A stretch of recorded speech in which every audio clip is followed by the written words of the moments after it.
Hello प्यारे बच्चों, नमस्कार। कैसे हैं आप सभी? एक बार बता दीजिए कि आवाज़ की क्वालिटी और वीडियो की क्वालिटी सब चीज़ ठीक है और आप सब कैसे हैं? फटाफट से एक बार आप लोग लाइव आ जाइए, फटाफट। चलिए जितने भी सारे बच्चे हैं फटाफट से एक बार आप लोग लाइव आ जाइए, क्योंकि आज की हिंदी की क्लास में आपका स्वागत है। और आज के क्लास में हम लोग क्या पढ़ने वाले हैं? तो आज के क्लास में हम लोग क्लास 12th का प्यारे बच्चों हिंदी, और हिंदी का आपको पता होगा चैप्टर 1 से 10 तक का टोटल 300 ऑब्जेक्टिव क्वेश्चन करने वाले हैं। तो आज है संडे, और संडे में बाबू कुछ ना कुछ संडे धमाका तो आपको मिलना चाहिए। तो ये रहा प्यारे बच्चों आपके लिए संडे धमाका। और आज की क्लास में, आज की कक्षा में हम लोग क्या पढ़ने वाले हैं? तो आज की कक्षा में हम लोग क्लास 12 का हिंदी पढ़ने वाले हैं, और हिंदी में प्यारे बच्चों चैप्टर 1 से 10 तक का महत्वपूर्ण 300 ऑब्जेक्टिव क्वेश्चन को करने वाले हैं। और ये क्लास एकदम फटाफट अंदाज में होगा, तो सभी बच्चे एकदम रेडी रहिएगा, क्योंकि फटाफट पढ़ने का टाइम अब आ चुका है। और प्यारे बच्चों आप सभी के लिए एक सैड न्यूज है, वो भी देंगे, बिहार बोर्ड की तरफ से आया है। तो जितने भी सारे बच्चे हैं, अगर आप शुरू से लेकर वीडियो अंत तक देखिएगा तो वो न्यूज आपको जरूर सुनने को मिलेगा,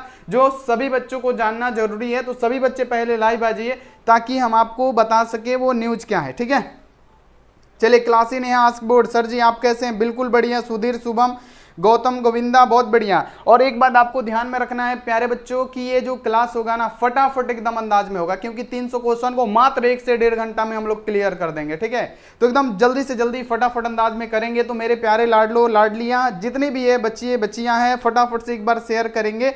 और प्यारे बच्चों चैनल पे आए हैं तो आपका स्वागत है आस्क बोर्ड के स्टडी प्लेटफॉर्म पे, जहां पे आपकी तैयारी को बहुत अच्छी तरीके से, बहुत ही मेहनत से एकदम आपकी पढ़ाई को आपके तरीके से करवाया जाता है। तो सभी बच्चे रेडी रहिएगा। चैनल पे पहली बार आए हैं तो बाबू लेट नहीं करना है, सब्सक्राइब करके बेल आइकन को प्रेस करके ऑल पे, और लाइक नहीं किए हैं प्यारे बच्चों फटाफट से लाइक कर दीजिएगा। ठीक है, व्हाट्सएप ग्रुप में अगर आप नहीं जुड़े हैं तो यहाँ पे हम अपना नंबर लिख देते हैं 9135742024, है ना। आप इस पे मैसेज करके फटाफट से व्हाट्सएप ग्रुप को भी आप ज्वाइन कर सकते हैं। चलिए अमू गुड इवनिंग, चलिए Naveen, Arbaz Ansari good evening, sir ji good evening, Sujika बहुत बढ़िया, लाखों, अनामिका, सूरज। तो बाबू क्लास शुरू कर दे डायरेक्ट। ठीक है, डायरेक्ट क्लास शुरू कर दे, लेकिन उससे पहले 5 मिनट क्लास हो जाने दीजिए, फिर एक आपको न्यूज सुनाते हैं। ठीक है, एक न्यूज आपको बताएंगे जो आपको हर किसी को जान लेना जरूरी है, और आप आज से पढ़ना क्यों स्टार्ट करेंगे ये भी आपको पता लग जाएगा। ये देखिए यहाँ पे 499 में आपको क्या करना है, ऑल सब्जेक्ट का, यानी यहाँ पे क्या मिलेगा, सभी विषयों का chapter wise objective, subjective plus guess प्रश्न मिलने वाला है। ठीक है, तो यहाँ पे सभी बच्चे क्या कीजिए, ये ले लीजिए। लेने के लिए प्यारे बच्चों यहाँ पे एक नंबर हम नोट कर देते हैं, लिख देते हैं, आप लोग इसी पे संपर्क कीजिएगा, 6299248935। ठीक है, आप इस पे संपर्क करके क्या कीजिएगा प्यारे बच्चों, फटाफट से PDF नोट्स प्राप्त कर सकते हैं। ठीक है, तो अब यहाँ पे होता है क्लास शुरू। चलिए क्लास को शुरू करते हो, धड़ाधड़ अंदाज में देखेंगे। ठीक है बाबू, रेडी हैं तो एक बार यस बोलिए सभी बच्चे। सुबीना यस सर जी, आस्क बोर्ड, अनामिका, अमन, अमू, चलिए सभी बच्चे एकदम लाइव रहिए। स्नेहा आस्क बोर्ड की क्यूटी, बहुत बढ़िया स्नेहा, वेरी गुड। चलिए आंचल, यस सर, बहुत बढ़िया। पहला नंबर क्वेश्चन आपके सामने है प्यारे बच्चों की, बातचीत शीर्षक निबंध के अनुसार जो कुछ मवाद या धुआं बन के आपके दिलों में जमा है वो किसके जरिए निकलता है? तो प्यारे बच्चों यहाँ पे पहले तो हम समझा दे थोड़ा सा कि बातचीत के जरिए जो भी आपके दिल में मवाद और धुआं है वो कैसे निकलेगा। अगर दो आदमियों के बीच अगर अनबन है तो वो कैसे निकलेगा? जब तक वो आपस में बात करेगा नहीं, मामला को सॉर्ट आउट नहीं करेगा, तब तक प्यारे बच्चों जो मवाद है, धुआं है, यानी उसके प्रति क्या है, ईर्ष्या जमा रहेगा। तो कैसे निकलता है आपको ध्यान में रखना है कि बातचीत शीर्षक निबंध के अनुसार जो कुछ मवाद या धुआं यहाँ पे दर्शाया गया है, जो कि आपके दिल में जो उसके खिलाफ ईर्ष्या है, वो कैसे निकलेगा? तो जब तक उससे बातचीत नहीं करेंगे तब तक ये नहीं निकलने वाला है। तो सी वाला ऑप्शन सही होगा। ठीक है, अगला जी क्वेश्चन की, जैसा काम वैसा परिणाम, जैसा बोगे वैसा पाओगे, है ना। बोला जाता है जैसा काटो बोगे वैसे ही काटने को मिलेगा आपको, यानी जैसा करोगे वैसा पाओगे। ये किसका है? और ये एक प्रकार का प्रहंस है, बालकृष्ण भट्ट के द्वारा लिखा हुआ। तो याद रख लेना है कि जैसा काम वैसा परिणाम किसके द्वारा क्या लिखित एक प्रहंस है, तो आपको बताना है ये भी बालकृष्ण भट्ट के द्वारा लिखित एक प्रहंस है बाबू। तो सी वाला ऑप्शन सही। अगला जी क्वेश्चन की, बालकृष्ण भट्ट के पिता का क्या नाम था? तो बालकृष्ण भट्ट के पिता का नाम था बेनी प्रसाद भट्ट, जो एक पेशे से व्यापारी थे। क्या बाबू? पेशे से एक व्यापारी थे और इनका नाम क्या था? बेनी प्रसाद भट्ट। ठीक है, क्या था? बेनी प्रसाद भट्ट, बी वाला ऑप्शन सही। अब देखिए दमयंती स्वयंवर किस लेखक की रचना है? दमयंती स्वयंवर बाबू ये इंपॉर्टेंट है, बहुत सारे बच्चे मार के आते हैं अरे सर बालकृष्ण भट्ट, अरे ऐसा कुछ नहीं है। दमयंती स्वयंवर अगर आपसे पूछे तब आप क्या जवाब देंगे प्यारे बच्चों? तो बिल्कुल देंगे क्योंकि यही आंसर है ना। संयोगिता स्वयंवर श्रीनिवासन दास, ये हम आपको समझाना चाहते हैं। अगर आपसे पूछे दमयंती स्वयंवर किसकी रचना? दमयंती स्वयंवर, तो ये है बाबू बालकृष्ण भट्ट। अगर पूछेगा सम, यहाँ पे क्या बोले थे जी? एक और कौन समय मतलब क्या बोले थे? अभी भूल गए, देखिए तो एक तो दमयंती स्वयंवर है, एक और कौन सा है? अभी बोले तो अभी भूल गए, देख लीजिए। चलिए कैसा दिमाग हो गया है। चलिए आज बोर्ड की फेवरेट बहुत बढ़िया। चलिए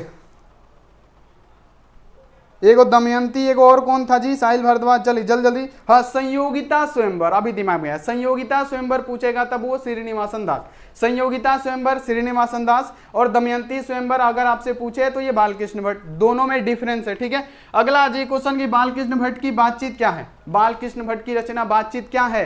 तो प्यारे बच्चों बातचीत एक निबंध है। कौन सा निबंध है? तो ये बातचीत है जो ललित निबंध है। क्या है बाबू? ललित निबंध है। यानी बालकृष्ण भट्ट की जो रचना बातचीत है क्या है? ललित निबंध है। अगला आ जाए कि बालकृष्ण भट्ट किस युग के निबंधकार हैं, यानी इनको बात किया जाए कि जो बालकृष्ण भट्ट है किस युग के निबंधकार माने जाते थे, तो आपको बताना ये भरतेंदु युग के निबंधकार थे। कौन? ये बाबू भरतेंदु युग के थे, यानी बी वाला ऑप्शन इसका क्या होगा? सही आंसर 100%। चलिए मनुष्य की बातचीत का उत्तम तरीका क्या है? अगर मनुष्य किसी से बातचीत कर रहा है तो उसका उत्तम जो तरीका होना चाहिए प्यारे बच्चों वो क्या होना चाहिए? तो बातचीत का उत्तम तरीका होता है प्यारे बच्चों, आपको याद रखना है, द्वैता पूर्वक बात करना नहीं, जैसे बोले तैसे को जवाब दे दिए, नहीं ऐसा नहीं होता है। तर्क पूर्वक बात करना, यानी उसके बाद को क्या करना? लंबा चौड़ा फैलाना, कैसे होगा, क्या होगा, ये वो, ये सब नहीं। कैसे होता है? यहाँ पे भीड़ के बात करना। अगर कोई तुम आपसे कुछ पूछेगा तो इसे छीना, यहाँ पे क्या सीना उतान करके बोले हाँ बोलो, ऐसे नहीं ना। अगर कोई आपको डांटता है, कोई बोलता है ना, तो आपके लिए ही बोलता है, तो आप क्या एकदम छाती चौड़ा करके ऐसे बोलिएगा कि हाँ क्यों बोला ऐसे? ऐसे नहीं। आपको बताना है कि मनुष्य की बातचीत का उत्तम जो तरीका होता है क्या होता है? आवक होके बात करना, अपने से बड़े को तमीज दे के बात करना, बढ़िया से बात करना, यानी आवक होके बात करना हमारा राइट आंसर हो जाएगा। चलिए अगला जी, अगला की संवाद में सबसे महत्वपूर्ण क्या है? अगर आप किसी से बात ही कर रहे हैं, है ना, अगर आप किसी से बात ही कर रहे हैं तो उसमें महत्वपूर्ण क्या है? तो बाबू उसमें महत्वपूर्ण है आत्मीयता, पेशेंस रखना, बढ़िया से बात करना। आत्मीयता जरूरी होता है, जिज्ञासा ना जरूरी, ना तर्क जरूरी। बाबू क्या यहाँ पे याद रखना है? आत्मीयता। आदमी के पास पेशेंस होना जरूरी है, तो सी वाला ऑप्शन सही। अब देखिए बालकृष्ण भट्ट का जन्म हुआ था, अब बताइए प्यारे बच्चों बालकृष्ण भट्ट का जन्म कब हुआ था? ये मोस्ट इंपोर्टेंट है 2025 एग्जाम के लिए। और एक बात ध्यान में रखिएगा कि अगर 2025 में आपका एग्जाम है तो अगर आप ये चैप्टर देख लेते हैं 1 से 10 तक, है ना, 1 से 10 तक, तो एक प्रश्न नहीं छूटेगा, एक प्रश्न नहीं छूटने वाला है, ये हम गारंटी देते हैं। सारा इसी में से आएगा, गारंटी ये लिखित है। अब देखिए बालकृष्ण भट्ट का जन्म कब हुआ था? तो 23 जून 1844, 84 मत मारिएगा, 23 जून 1844 को बालकृष्ण भट्ट का जन्म हुआ था, जो कि हमारा बी वाला ऑप्शन सही होगा। तो बच्चे क्या मारेंगे? B option is the right answer. क्या हो जाएगा? 23 जून 1844। चलिए बातचीत शीर्षक निबंध के अनुसार यहाँ पे रस का समुद्र किनकी बातों में उमड़ चल जाता है? यहाँ देखिए क्वेश्चन है कि बातचीत शीर्षक निबंध के अनुसार रस का समुद्र, प्यारे बच्चों कब रस का समुद्र क्या होता है? उमड़ पलता है। और समुद्र जानते हैं ना, समुद्र का कोई अंत नहीं होता है। समुद्र यहाँ पे क्या होता है? इनफिनाइट होता है, उसकी गहराई भी क्या है? अनंत है। यानी कहने का मतलब कौन? बातचीत में तो यही ना है कि जब 2 बुढ़े बात करें, बुढ़िया बात करें, जब 4 लोग बात करें, जब 4 दोस्त बात करें, जब 2 दोस्त बात करें, जब 2 सहेलियां बात करें, जब सास पतोह बात करें, तो कैसे होता है? सारी चीजें तो इसी में बताई गई है ना बातचीत में। तो आपसे क्या पूछा कि जब 2 सहेलियां बात करें, तो बाबू जब 2 सहेलियां बात करते हैं ना, इतना मीठा बात, इतना मीठा बात, इतना मीठा बात कि क्या होता है? जब 2 सहेलियां आपस में बात करने बैठ जाएंगी ना, तो बोला जाता है कि रस का समुद्र क्या होता है? उमड़ पड़ता है। यानी इतना मीठा मीठा बात, इतना अच्छे से बात करती है। तो ये किसने ये अनुभव किया है? किसने? बालकृष्ण भट्ट ने, और वो लिखे हैं बातचीत निबंध में। ठीक है, क्लियर हो गया। अब देखिए अगला की वाद विवाद संवाद क्या है? अब देखिए वाद विवाद और संवाद क्या है? वाद विवाद और संवाद क्या है? तो ये एक आलोचनात्मक निबंध की पुस्तक है। वाद विवाद संवाद, वाद विवाद और संवाद है ना। तो यहाँ पे क्या होगा, ये हमारा जो हो जाएगा आलोचनात्मक निबंधों की पुस्तक। क्या बाबू, यहाँ पे ये वाला ऑप्शन सही। अब देखिए कि बालकृष्ण भट्ट ने कौन सा मासिक पत्र निकाला था जो कि इंपॉर्टेंट है 2025 के लिए, याद रखिएगा, इंपॉर्टेंट ऑफ 2025 एग्जाम।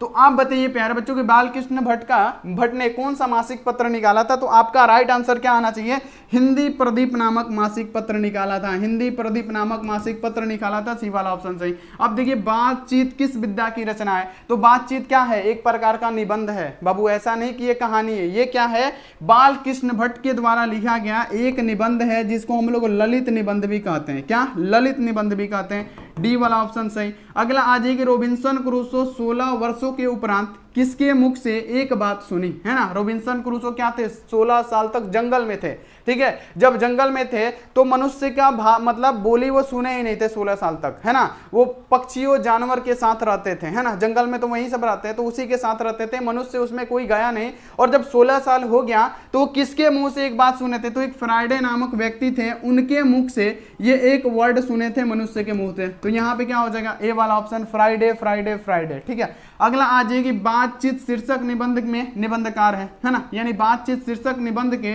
निबंधकार कौन है, तो हमारे बालकृष्ण भट्ट जी है ना। कौन है, बालकृष्ण भट्ट जी है। बालकृष्ण भट्ट का जन्म स्थान बताइए, चला कोई बच्चा बताइए कि बालकृष्ण भट्ट का जन्म स्थान कहाँ है, बालकृष्ण भट्ट का जन्म स्थान कहाँ है बाबू, फटाफट से आंसर लगाइए।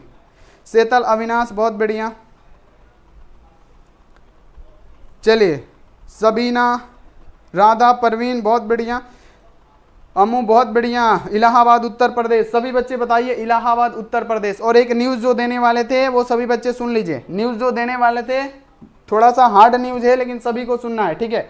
न्यूज़ ये है कि जो आपका मासिक एग्जाम होता है ना, तो उसमें अब आज ही का न्यूज़ है, अखबार में दिया था कि अब जब मासिक एग्जाम आपका होगा ना, तो उसमें जो पहले होता था कि कहीं उसी क्लास के मास्टर होते थे, उसी मतलब स्कूल के मास्टर होते थे और कैसे भी एग्जाम हो जाता था। लेकिन आज जो न्यूज़ आई है उसमें लिखा गया है कि अगर आपका मासिक एग्जाम अगर स्कूल में हो रहा है तो उसमें क्या होगा कि अलग स्कूल के मास्टर आएंगे उसमें और उसका रिजल्ट भी बनेगा जो इंटरनेट पे आएगा। ऐसा तो लिखा हुआ है बिहार बोर्ड के द्वारा, ये जारी किया गया है। तो आप लोग पढ़ने में अब थोड़ा सा मन लगा दीजिए क्योंकि उसका भी रिजल्ट बनेगा और ये साफ साफ लिखा गया है कि उस स्कूल के मास्टर नहीं रहेंगे, इस स्कूल के मास्टर क्या रहेंगे किसी दूसरे स्कूल में, और किसी दूसरे स्कूल के मास्टर क्या करेंगे आपके स्कूल में रहने वाले हैं, ठीक है। जो मासिक हो रहा है उसकी हम बात करें, फाइनल तो अभी दूर है, अभी फाइनल में क्या क्या होगा अभी किसको पता, इसलिए पढ़ना जरूरी है मेरे बाबू, ठीक है। तो इसलिए पढ़ना जरूरी है, आप लोग ध्यान में रखिएगा। और हम कोई फेक न्यूज़ नहीं फैलाते हैं, जाके आप देख सकते हैं, ठीक है। वैसे तो हम बिहार बोर्ड का बहुत ही कम न्यूज़ देते हैं और जो भी होता है सटीक न्यूज़ देते हैं, ये आपको भी पता है। चलिए अगला क्वेश्चन आ जाए कि बातचीत के माध्यम से बालकृष्ण भट्ट क्या बतलाना चाहते हैं। तो बातचीत के माध्यम से बाबू, बातचीत के माध्यम से क्या, बातचीत से क्या पता चलता है कि बातचीत के माध्यम से बालकृष्ण भट्ट क्या बतलाएंगे। तो अगर आप किसी से बात कीजिएगा ना तो उसकी शैली पता लग जाएगी कि हाँ ये कैसा है ना। कोई रहेगा एकदम कुकुर की तरह बोलता है बाबू, सही बात है। कोई कोई रहता है किसी से बोलिएगा ना एकदम बोलेगा कुकुर की तरह बोल रहा है, कुत्ता समझ के बोल रहा है। और कोई कोई से बात कीजिएगा इतना मिठास लगेगा कि ये अपनापन इसमें है, और किसी किसी से बात कीजिएगा ना तो बोलेगा कुत्ता की तरह झाड़ देगा, है ना।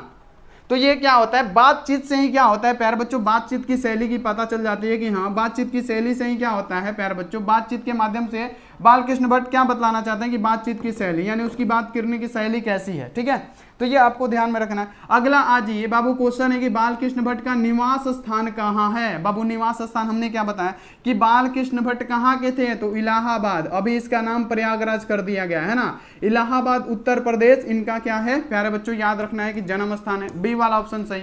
अगला एडिशन का मत क्या था, ये इंपोर्टेंट है, याद रखिएगा, इंपोर्टेंट 2025, इंपोर्टेंट 2025, ठीक है। अब बताइए क्वेश्चन की एडिशन का क्या मत है। एडिशन और बेन जॉनसन दोनों है, इसमें बच्चे घबरा जाते हैं बाबू। एडिशन का मत क्या था, एडिशन का मत ये था कि असल बातचीत सिर्फ दो ही व्यक्तियों में ही हो सकती है। एडिशन का मत ये था कि असल बातचीत क्या होगी, सिर्फ दो ही व्यक्तियों में ही हो जाएगी, ठीक है। ये आपको याद रखना है। अब बच्चे बताइए कि बेन जॉनसन का मत क्या था। बेन जॉनसन का मत क्या था बाबू बेन जॉनसन का मत क्या था? तो बेन जॉनसन का मत ये था कि बोलने से ही मनुष्य के रूप का साक्षात्कार होता है, ये बेन जॉनसन ने कहा था। लेकिन एडिसन का मत सिर्फ 2 ही व्यक्तियों में ही अच्छे से बात हो सकती है। अब देखिए अगला क्वेश्चन है कि बालकृष्ण भट्ट हिंदी प्रदीप नामक मासिक पत्र कब निकाला, यानी कब प्रारंभ किया? ये भी इंपॉर्टेंट है 2025 के लिए। जो भी इंपॉर्टेंट होगा हम यहाँ पे इंपॉर्टेंट 2025 लिख देंगे। अब बताइए कि बालकृष्ण भट्ट ने हिंदी प्रदीप नामक मासिक पत्र कब निकाला? तो प्यारे बच्चों ये 1877 में निकाला था ना, तो 1877 में यहाँ पे हम लोग राइट आंसर करेंगे। ठीक है, हिंदी प्रदीप नामक मासिक पत्र 1877 में बालकृष्ण भट्ट ने निकाला था। ठीक है, अगला यहाँ पे आ जाए कि बालकृष्ण भट्ट के पिता पेशे से क्या थे? तो बालकृष्ण भट्ट के पिता क्या थे प्यारे बच्चों? याद रखना है कि जो बेनी प्रसाद भट्ट थे, हमने क्या बताया कि एक पेशे से क्या थे? व्यापारी थे, है ना, तो व्यापारी हमारा राइट आंसर हो जाएगा। अगला देख लीजिए कि कौन सा उपन्यास बालकृष्ण भट्ट द्वारा रचित है? अब बताइए, उपन्यास पूछा गया है। अब इसमें बहुत सारे बच्चों का गलती होने वाला है। पहली बात, चलिए धीरज और बाबू भागिए मत, क्योंकि आपका एग्जाम ना, आप समझ लीजिए कि जब आपका जो ये सब एग्जाम हो रहा है उसमें इतना कानून लगाया जा रहा है कि उस कॉलेज या उस स्कूल के जो टीचर होंगे वो नहीं रहेंगे, दूसरे स्कूल के टीचर आएंगे। तो यहाँ पे फाइनल में क्या हो सकता है वो आपको पता नहीं होगा। ठीक है, तो ये सब सारी चीज़ों पे आपको ध्यान में रखना है और तभी पढ़ना है आपको। ठीक है, तो भागिए मत।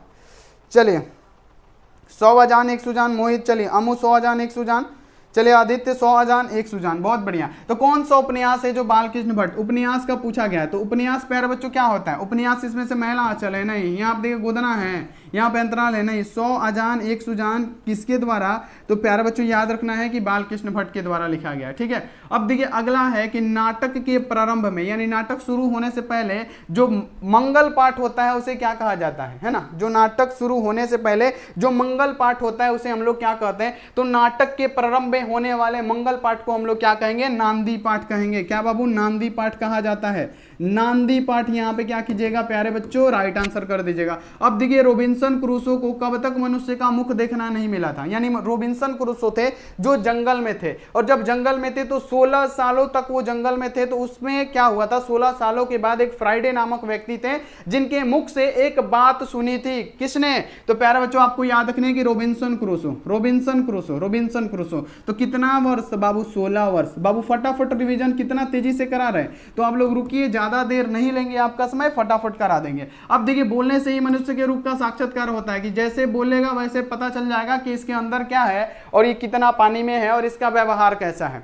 ये एक क्या था प्यारे बच्चों? बेन जॉनसन का यही मत था कि बोलने से ही मनुष्य के रूप के साक्षात्कार हो जाता है। अगर 2 आदमी हैं आपके पास, एक आदमी बहुत अच्छी तरीके से बात कर रहा है, इज्जत देके बात कर रहा है, बढ़िया से बात कर रहा है, तो पता नहीं चलेगा कि हाँ भाई इस बच्चे में कुछ है, बहुत अच्छा बात कर रहा है, संस्कार ही इसका बता रहे कि सही है। अब एक से पूछिएगा, तिरंगा खाते रहेगा, मारेगा फच से, एक बार बात करेगा आपसे, आप बड़े हैं उससे, तिरंगा खाएगा, मारेगा फचाक से उतना दूर जाएगा, उसके बाद इश्यू करके क्या करेगा, मतलब कैसे बोलेगा आपको तो पता ही है। तो ये आपको पता होना चाहिए कि बोलने से ही मनुष्य के रूप का साक्षात्कार होता है। ये दिया था बेन जॉनसन ने, बेन जॉनसन का ये मत था, बेन जॉनसन है ना, तो बी वाला ऑप्शन राइट आंसर। ठीक है, अगला आ जाइए, अगला क्वेश्चन है कि एडिसन के अनुसार असल बातचीत कितने लोगों में ही हो सकती है ना? असल बातचीत बाबू 2 ही लोगों में ही हो सकती है ना बाबू। तीसरा में क्या होगा? चुंगलखोरी होगा। डायरेक्ट क्या होगा? अब तो मान लीजिए कि चुंगला आदमी होगा तो उसका काम ही होगा चुंगलखोरी करना, तो एक से बात कीजिए, 2 से बात कीजिए, है ना।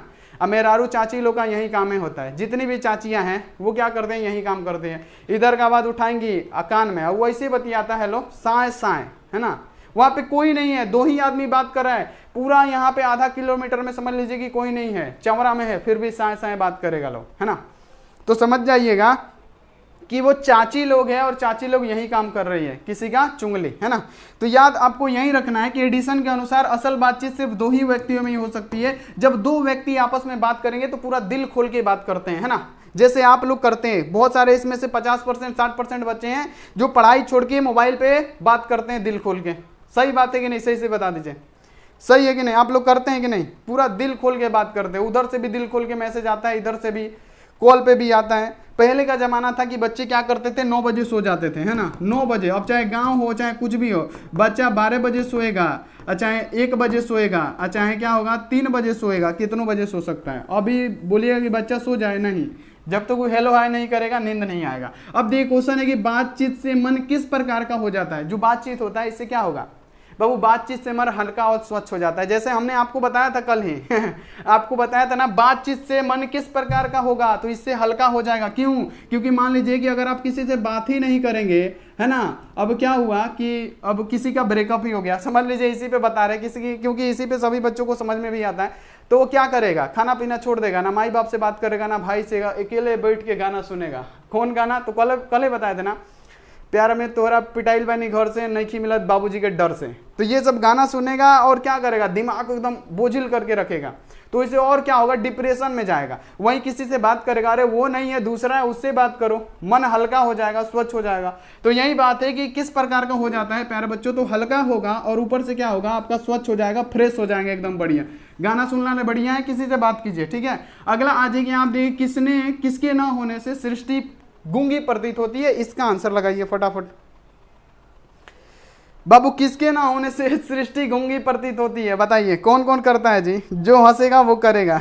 अब बताइए बाबू, किसके ना होने से जो सृष्टि है गूंगी प्रतीत होगी? अगर वाक्य शक्ति ना होता, तो बाबू अगर वाक्य शक्ति ना होता, अगर बोलने की हमको शक्ति ना होती, वाक्य बना ही नहीं होता, वाक्य शक्ति ना होता, तो हम आपको कैसे समझाते? पिंग पांग पुंग पांग ऐसे समझाते, तो आप समझते हैं? नहीं समझते। तो वाक्य शक्ति अगर ना होता तो हमारी सृष्टि जो है गूंगी प्रतीत होगी। तो यहाँ पे याद रखिएगा, क्या वाक्य शक्ति अगर ना होता तो हमारी सृष्टि गूंगी प्रतीत होती। अगला आज क्वेश्चन की art of conversation. Art of conversation का मतलब होता है बातचीत करने की कला, है ना।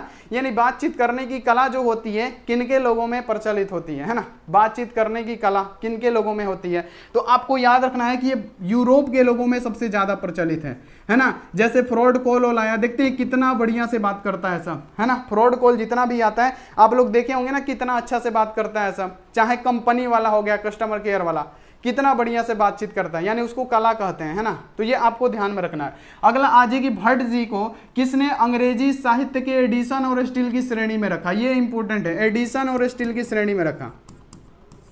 बाबू भट्ट जी को, यानी बालकृष्ण भट्ट जी को किसने अंग्रेजी साहित्य के एडिशन और स्टील की श्रेणी में रखा? तो बाबू आपको याद रखना है कि यहाँ पे रामचंद्र शुक्ल ने, है ना, रामचंद्र शुक्ल ने बालकृष्ण भट्ट को एडिशन और स्टील की श्रेणी में रख दिया, यानी सी वाला ऑप्शन सही। इनमें से कौन सा उपन्यास बालकृष्ण भट्ट द्वारा रचित है? उपन्यास का है बाबू, तो उपन्यास क्या है? यहाँ आप देखिए, गंगा लहरी, देवदास, तोता मैना, नहीं बाबू, कौन? नूतन ब्रह्मचारी के लेखक। तो याद रखना है, और ये क्या है? उपन्यास है, यानी सी वाला ऑप्शन सही। अगला आ जाएगी पद्मावती। अब देखिए क्वेश्चन आता है एग्जाम में आ जाएगा पद्मावत और दूसरा आएगा पद्मावती। पहला आएगा पद्मावत, दूसरा आएगा पद्मावती।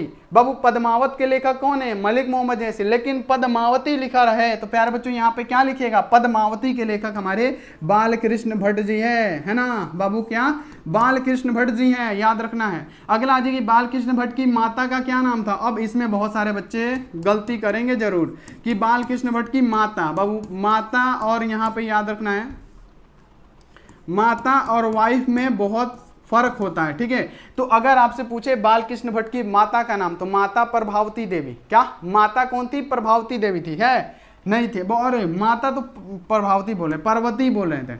प्रभावती देवी थी, उनकी पत्नी थी ना जयप्रकाश नारायण की। यहाँ पे पार्वती देवी क्या थी? इनकी माता थी, ठीक है। तो ये क्वेश्चन आपको ध्यान में रखना है। और बाबू 7 स्टूडेंट लाइए, 1000 बच्चे, बहुत बढ़िया, 1000 बच्चे पहली बार लाइव क्लास में आए, थैंक यू सो मच, दिल से धन्यवाद। अगला आ जाइए कि 2 से अधिक व्यक्तियों में क्या होता है? बाबू 2 से अधिक व्यक्तियों में क्या होता है? 2 या 2 से अधिक व्यक्तियों में क्या होगा? बाबू 2 या 2 से अधिक व्यक्ति जब बात करेंगे तो उस बात को क्या? बात नहीं, उसे हंसी मजाक कहा जाता है। और हंसी मजाक को क्या कहा गया है? तो राम रमावल। याद रखना है कि राम रमावल, इसको क्या कहा जाता है? हंसी मजाक, हंसी मजाक को। यानी 2 से अधिक लोग अगर बात करेंगे तो वो बात नहीं है, वो हंसी मजाक है, ठीक है। क्लियर हो गया। अगला आ जाइए, बालकृष्ण भट्ट का यहाँ आप देखिए निबंध कब हुआ? यानी अगला क्वेश्चन है कि बालकृष्ण भट्ट का ये जो निधन है, निधन का मतलब हो गया मृत्यु, ठीक है। बालकृष्ण भट्ट की मृत्यु कब हुई? 12, 13 की बाबू 14, 15? फटाफट से राइट आंसर बता दीजिए, जल्दी से जल्दी। बहुत बढ़िया, वेरी गुड प्यारे बच्चों। यहाँ पे 20 जुलाई 1914, बाबू क्या मारिएगा?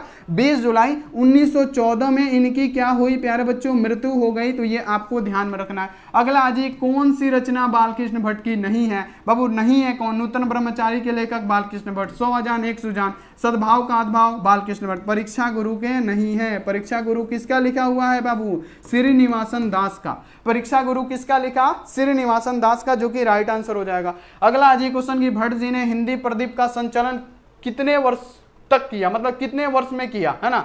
याद रखना, मतलब जो हिंदी प्रदीप नामक उनका जो मासिक पत्र था ना, उसका संचालन कितने वर्षों तक किया था बाबू, उसका संचालन किया था 33 वर्ष। याद रखना है, याद रखना है कितना, 33 वर्षों तक किए थे बाबू। क्या भट्ट जी ने हिंदी प्रदीप का संचालन कितने वर्षों तक, तो प्यारे बच्चों यहाँ पे सभी बच्चे को आंसर लगाना है 33 वर्षों तक। तो यहाँ पे क्या हो जाएगा, 33 वर्ष हमारा बिल्कुल सही आंसर हो जाएगा, सी वाला ऑप्शन सही। अगला आ जाएगी, बालकृष्ण भट्ट ने मोटा मोटी कुल कितने निबंध लिखे बाबू, निबंध कितने लिखे थे, तो बालकृष्ण भट्ट मोटा मोटी कम से कम 1000 निबंध लिखे थे, कम से कम 1000 निबंध। अगला आ जाएगी, हिंदी कहानी के विकास के मील के पत्थर कौन सी कहानी को मानी जाती है बाबू, कौन सी ऐसी कहानी है जिसको क्या बोला जाता है, मील का पत्थर, तो उसने कहा था कहानी, बहुत खतरनाक है, इस पे मूवी भी बन चुकी है ना। उसने कहा था कहानी को प्यारे बच्चों याद रखना है कि मील का पत्थर कहा जाता है, जो चंद्रधर शर्मा गुलेरी के द्वारा लिखा गया है, जिसके नायक कौन है, लहना सिंह है। लहना सिंह क्या है प्यारे बच्चों, नायक है, ठीक है, ये आपको याद रखना है। चलिए, टेढ़ी कुड़माई हो गई, टेढ़ी कुड़माई हो गई क्या, किस कहानी से संबंध है, तो लहना सिंह क्या बोलते हैं, जब टांगे वाले से बचा लेते हैं उसके बाद से क्या बोलते हैं उसे, कि क्या तेरी कुड़माई हो गई। तेरी कुड़माई का मतलब क्या होता है, तेरी मंगनी, है ना। तो याद रखना है मंगनी होगा इसका अर्थ, लेकिन ये किस कहानी का है, उसने कहा था। फटाफट करते चलिए प्यारे बच्चों, 300 लगभग क्वेश्चन है, फटाफट करेंगे तभी जल्दी होगा। चलिए, बिना फेरे घोड़े बिगड़ते हैं और बिना लड़े सिपाही, यह पंक्ति किस कहानी का है, ये इंपॉर्टेंट है कि बिना फेरे घोड़े बिगड़ते हैं और बिना लड़े सिपाही, तो ये भी किसका है, तो ये आपको याद रख लेना है कि उसने कहा था कहानी का है, उसने कहा था, ठीक है, उसने कहा था, और ये भी आपको ध्यान में रखना है। चलिए, बुद्धू का कांटा रचना है, ठीक है, बुद्धू का कांटा किसका रचना है, तो बाबू बुद्धू का कांटा अगर आपसे पूछा जाए तो बाबू याद रखना है कि चंद्रधर शर्मा गुलेरी ने 3 कहानियां लिखी। पहला कौन था, सुखमय जीवन बुद्धू का कांटा, उसने कहा था। याद रखिएगा 3 कहानियां लिखी, सुखमय जीवन बुद्धू का कांटा, उसने कहा था। तो यहाँ पे क्या हो जाएगा, बुद्धू का कांटा है तो किसका हो जाएगा, ये हो जाएगा चंद्रधर शर्मा गुलेरी जी का, बी वाला ऑप्शन सही। चलिए, गुलेरी जी ने कुल कितनी कहानियां लिखी, हमने क्या बताया कि गुलेरी जी ने टोटल 3 कहानियां लिखी थी। उसने कहा था, बुद्धू का कांटा, है ना, सुखमय जीवन, ये किनका है, तो ये सारा का सारा किसका है बाबू, तो आपको ध्यान में रखना है कि गुलेरी जी का है। अब देखिए, उसने कहा था कहानी के नायक कौन है, नायक का मतलब हीरो, तो बाबू नायक कौन है, तो याद रखना है लहना सिंह है, लहना सिंह है ना बाबू, उसी को प्रेम बोला जाता है। आजकल प्रेम थोड़ी है, आजकल कोई प्रेम नहीं है, सिर्फ झूठ मूठ का मुंह पे प्रेम है। बच्चा सब ऐसे आएगा, बोलेगा आप कैसी हो, ये कैसी हो, और ये ज्यादा दिन का नहीं है, 10 दिन बाद ये आएगा तो आप लोगों से बोलेगा कैसी हो आप, ऐसे नहीं कि कैसी हो आप, आपने खाना खाया, आपके मम्मी पापा कैसे हैं, ऐसे तक जाता है सब। बहुत चोट्टा होता है लड़का, सब नहीं, बहुत कम है जो इस सब में रहता है, फिराक में रहता है जो, है ना, ऐसे जाएगा, फिर 10 दिन बाद करेगा, रेतोकार पे आ जाएगा। अब लड़की लोग बेचैन है कि नहीं मैं तुमसे करती हूँ प्यार, वो तो गलत बात है बाबू, पढ़ाई पे ध्यान दीजिए, सबसे बढ़िया चीज है। अब देखिए, निम्नलिखित में से कौन सी रचना गुलेरी जी की नहीं है बाबू, गुलेरी जी की रचना कौन सा नहीं है, हमने बताया गुलेरी जी ने 3 कहानियां लिखी, कौन सा, सुखमय जीवन, बुद्धू का कांटा और उसने कहा था, तो ये हार के हरिनामा नहीं होगा, ठीक है। तो यहाँ पे आपको याद रखना है, नहीं होगा, यहाँ पे आपको ध्यान में रखना है, ठीक है। अगला आज ये क्वेश्चन कि उसने कहा था कहानी बाबू क्या है, युद्ध की कहानी है, हाँ युद्ध की कहानी है। उसने कहा था कहानी 5 भागों में बटी गई है, जिसमें 3 में क्या है, युद्ध की चर्चा है। 3 में क्या है प्यारे बच्चों, युद्ध की चर्चा की गई है, युद्ध की चर्चा की गई है 3 कहानियों में, ठीक है। अब देखिए, उसने कहा था कहानी है, तो प्यारे बच्चों उसने कहा था कहानी युद्ध की कहानी है। दिव्य प्रेम की कहानी दर्शाया गया, सही बात है, दिव्य प्रेम की कहानी भी दर्शाया गया है उसमें। किसमें, तो वो लड़कियां जो थी, जो आगे चल के सूबेदार नहीं बन गई, है ना, और जो लहना सिंह है उनके प्रेम को दर्शाया गया है। और प्यारे बच्चों, प्रेम पर बलिदान, यानी प्रेम पे क्या हो गए, मृत्यु हो गए, भेंट चढ़ गए, है ना, तो यहाँ पे ये भी है, यानी इनमें से सभी हमारा क्या होगा चेला, राइट आंसर हो जाएगा। अगला आज कि उसने कहा था कहानी में किस शहर का चित्रण है। प्यारे बच्चों, अगर आपसे पूछा जाए कि चित्रण कौन सा है, चित्रण यहाँ पे याद रखना है कि चित्रण कौन सा है प्यारे बच्चों, तो आपको याद रखना है कि चित्रण की बात किया जाए तो वो अमृतसर का है, क्योंकि यहाँ पे लहना सिंह कहाँ थे, अपने मामा के घर रहते थे, ठीक है, और मामा का घर कहाँ था बाबू, अमृतसर, पंजाब, ठीक है, तो याद रख लेना है। अब देखिए, ये कहानी भी अमृतसर के बड़े बाजार से ही शुरू होती है, पूरा बाजार भरा हुआ था, वहां से ये कहानी शुरू हुई, ठीक है। जब अलबेले टांगे के नीचे आने से बचाया था किसने प्यारे बच्चों, याद रखना है लहना सिंह ने, ठीक है। लहना सिंह के गांव का क्या नाम था बाबू, लहना सिंह जिस गांव में रहते थे ना, उस गांव का नाम था मांझे। मांझे क्या था? लहना सिंह के गांव का नाम था। बी वाला ऑप्शन सही। चलिए, लहना सिंह किस पद पर था? बाबू लहना सिंह की बात करिए, जमदारा के पद पे था, जमदारा के पद पे था। सूबेदार के पद पे कौन था? हजारा सिंह था। और ये जो हजारा सिंह है ना, याद रखिएगा, ये जो हजारा सिंह है ना, ये हजारा सिंह से ही क्या होता है कि जो बचपन में जो लहना सिंह थे, जो बच्ची को बचाए थे, लड़कियों को बचाए थे, उसी की वाइफ बन जाती है ना, हजारा सिंह की वाइफ बन जाती है। ठीक है, याद रखना है। चलिए, लहना सिंह की मृत्यु किसकी गोद में हुई थी? तो वजीरा सिंह की गोद में हुई थी। लहना सिंह की मृत्यु कहाँ पे हुई थी? वजीरा सिंह की गोद में हुई थी। वजीरा सिंह क्या था? लहना सिंह का गोद क्या हुआ था? अपने सर में लेकर बैठा था। ठीक है, अब देखिए अगला, पलटन का विदूषक भी कौन था? अगर आपसे पूछे कि पलटन का विदूषक कौन था? वजीरा सिंह ही था। वजीरा सिंह क्या था? पलटन का ही विदूषक था। तो सी वाला ऑप्शन इसका भी हमारा सही आंसर होने वाला है। बहुत बढ़िया, याद रखिए। अगला आ जाइए, सूबेदार हजारा सिंह के लड़के का नाम क्या था? बाबू ये आप देखिए, जो सूबेदारनी बन गई लड़कियां, है ना, अब लड़कियां का शादी किससे हो गया? सूबेदार हजारा सिंह से हो गया। तो इनसे एगो संतान पैदा हुआ, जिसका नाम क्या रखा? बोधा सिंह रखा, है ना। क्या रखा? बोधा सिंह। तो यहाँ पे क्या बोलती है? यही सूबेदारनी बोलती है लहना सिंह के कि हमारे पति और पुत्र की रक्षा करना। तो वही पति और पुत्र की रक्षा करते करते क्या हो गए प्यारे बच्चों? शहीद हो गए लहना सिंह। ठीक है, तो याद रखना है। अगला आ जाएगी, भारतीय सिपाहियों को किसके साथ संघर्ष हुआ? जो भारतीय सिपाही थे, इनको किसके साथ संघर्ष हुआ था? तो प्यारे बच्चों, ये जो भारतीय सिपाही थे अंग्रेजों के तरफ से थे। उस समय हमारा देश गुलाम था। जो भारतीय सिपाही थे वो अंग्रेजों की तरफ से थे, यानी अंग्रेजों के साथ लड़ रहे थे। लेकिन खिलाफ किसके लड़ रहे थे? तो प्यारे बच्चों याद रखना है कि जर्मनी जो था, जर्मनी, है ना, जहां का हिटलर था, जहां पे प्रथम विश्व युद्ध हुआ था। आपको पता होगा प्रथम विश्व युद्ध किसके कारण से हुआ था? हिटलर। बाबू सबसे खतरनाक आदमी हिटलर। तो यहाँ पे याद रखना है कि भारतीय सिपाहियों का किसके साथ था? जर्मन के साथ था। अब देखिए, जर्मन पलटन को किसने मार गिराया था? अब बताइए, जो जर्मन पलटन थे इसको किसने मार गिराया? तो बाबू हमारे नायक लहना सिंह ने। बाबू किसने? लहना सिंह ने जर्मन पलटन को क्या किया? मार गिराया। ठीक है, जर्मन पलटन को किसने मार गिराया? लहना सिंह ने। अब देखिए, सिख राइफल्स के जमादार लहना सिंह का नंबर क्या था? जो सिख राइफल्स था उसके जमादार लहना सिंह का जो नंबर था वो नंबर कितना था? तो लहना सिंह का नंबर कितना? तो प्यारे बच्चों आप बताइएगा कि लहना सिंह का नंबर था 77, जो कि ये इंपॉर्टेंट क्वेश्चन है। तो यहाँ पे आपको ध्यान में रखना है कितना था प्यारे बच्चों? तो ये था 77, यानी ए वाला ऑप्शन सही। अब देखिए अगला सगदा, यहाँ देखिए सरकार ने सूबेदार को कहाँ जमीन दी थी? बाबू सरकार ने जो सूबेदार हजारा सिंह थे उनको कहां पे जमीन दी थी? तो उनको दी थी लायलपुर, पाकिस्तान में है। कहां पे है? याद रखना है कि लायलपुर कहां पे है प्यारे बच्चों? लायलपुर, ये देखिए लायलपुर कहां पे है? तो बाबू ये पाकिस्तान है, याद रखना है। अगर आपसे पूछा जाए कि भगत सिंह का जन्म कहां पे हुआ था, अगर पूछा जाए प्यारे बच्चों कि भगत सिंह का जन्म कहां पे हुआ था, तो भगत सिंह भी लायलपुर के थे, पाकिस्तान में उनका जन्म हुआ था। उस समय भारत पाकिस्तान का बंटवारा नहीं हुआ था, है ना। याद रखना है कि उस समय पाकिस्तान और भारत का बंटवारा नहीं हुआ था। और उस समय भगत सिंह का जन्म देख लीजिए कहां पे हुआ था? तो पाकिस्तान के लायलपुर, बंग चक्का 105 लायलपुर पाकिस्तान, बंग चक्का 105 लायलपुर पाकिस्तान में भगत सिंह का जन्म हुआ था, याद रख लेना है। अगला देख लीजिए, गुलेरी जी का जन्म। अब इसमें बहुत सारे बच्चे गलती करेंगे, एक बार हम आंसर देखेंगे फिर देखिए यहाँ पे क्या है।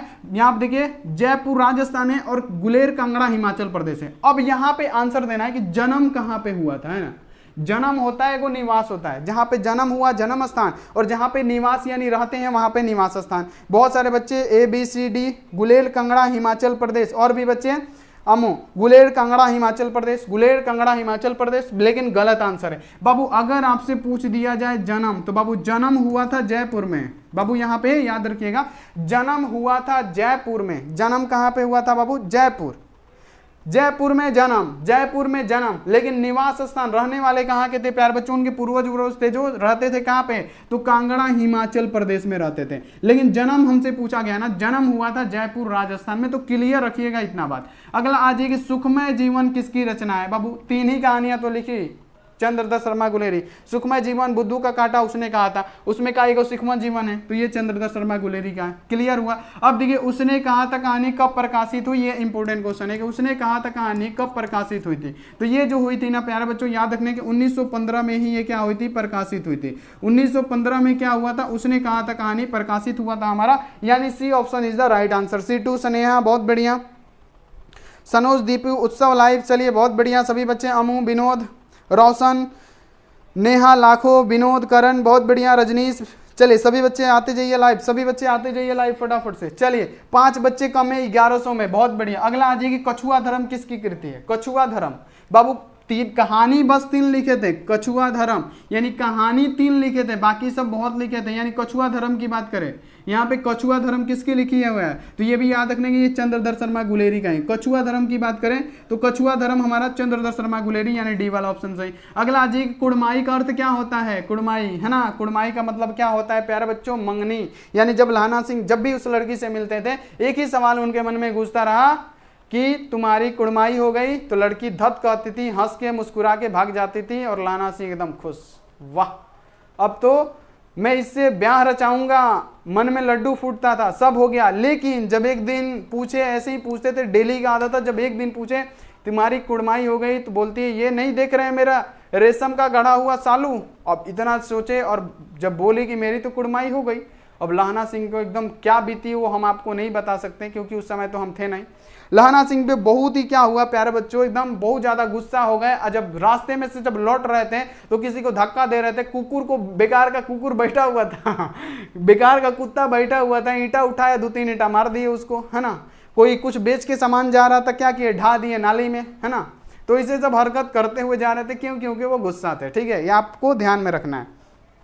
चलिए अगला आ जाइए बाबू, क्या होगा, कुड़माई का मतलब क्या होता है, मंगनी होता है। अगला आ जाइए, बोधा सिंह था बाबू, बोधा सिंह कौन था, तो बोधा सिंह कौन था, तो उस सूबेदार ने और हजारा सिंह जो था उसका बेटा था बोधा सिंह, यानी क्या हो जाएगा, सूबेदार हजारा सिंह का लड़का था, है ना, सूबेदार जो हजारा सिंह था उसका लड़का था बोधा सिंह, ठीक है। अगला आ जाइए कि यहाँ देखिए चंद्रधर शर्मा गुलेरी की कहानी कौन सी है बाबू, ये कौन ना होगा जी, कौन सी है, तो चंद्रधर शर्मा गुलेरी की कहानी कौन सी है, जूठन आत्मकथा बाबू, रोज यहाँ पे कहानी, तिरिच आधुनिक त्रासदी, यहाँ पे क्या हो जाएगा, उसने कहा था कहानी है बाबू। बात किया जाए तो जूठन के ओम प्रकाश वाल्मीकि, रोज के क्या अज्ञे हैं, तिरिच के उदय प्रकाश हैं। अगला आज ये क्वेश्चन की चंद्रधर शर्मा गुलेरी किस युग के कहानीकारक थे, यहाँ पे ये क्वेश्चन इंपोर्टेंट हो जाता है कि चंद्रधर शर्मा गुलेरी किस युग के कहानीकारक थे, ये आप लोग बता दीजिए। तो ये जो थे ना बाबू, आपको ध्यान में रखना है, ये जो थे ये थे प्यारे बच्चों, याद रखने, द्विवेदी युग। क्या थे, द्विवेदी युग के थे, द्विवेदी युग हमारा राइट आंसर, सी वाला, ए वाला ऑप्शन सही।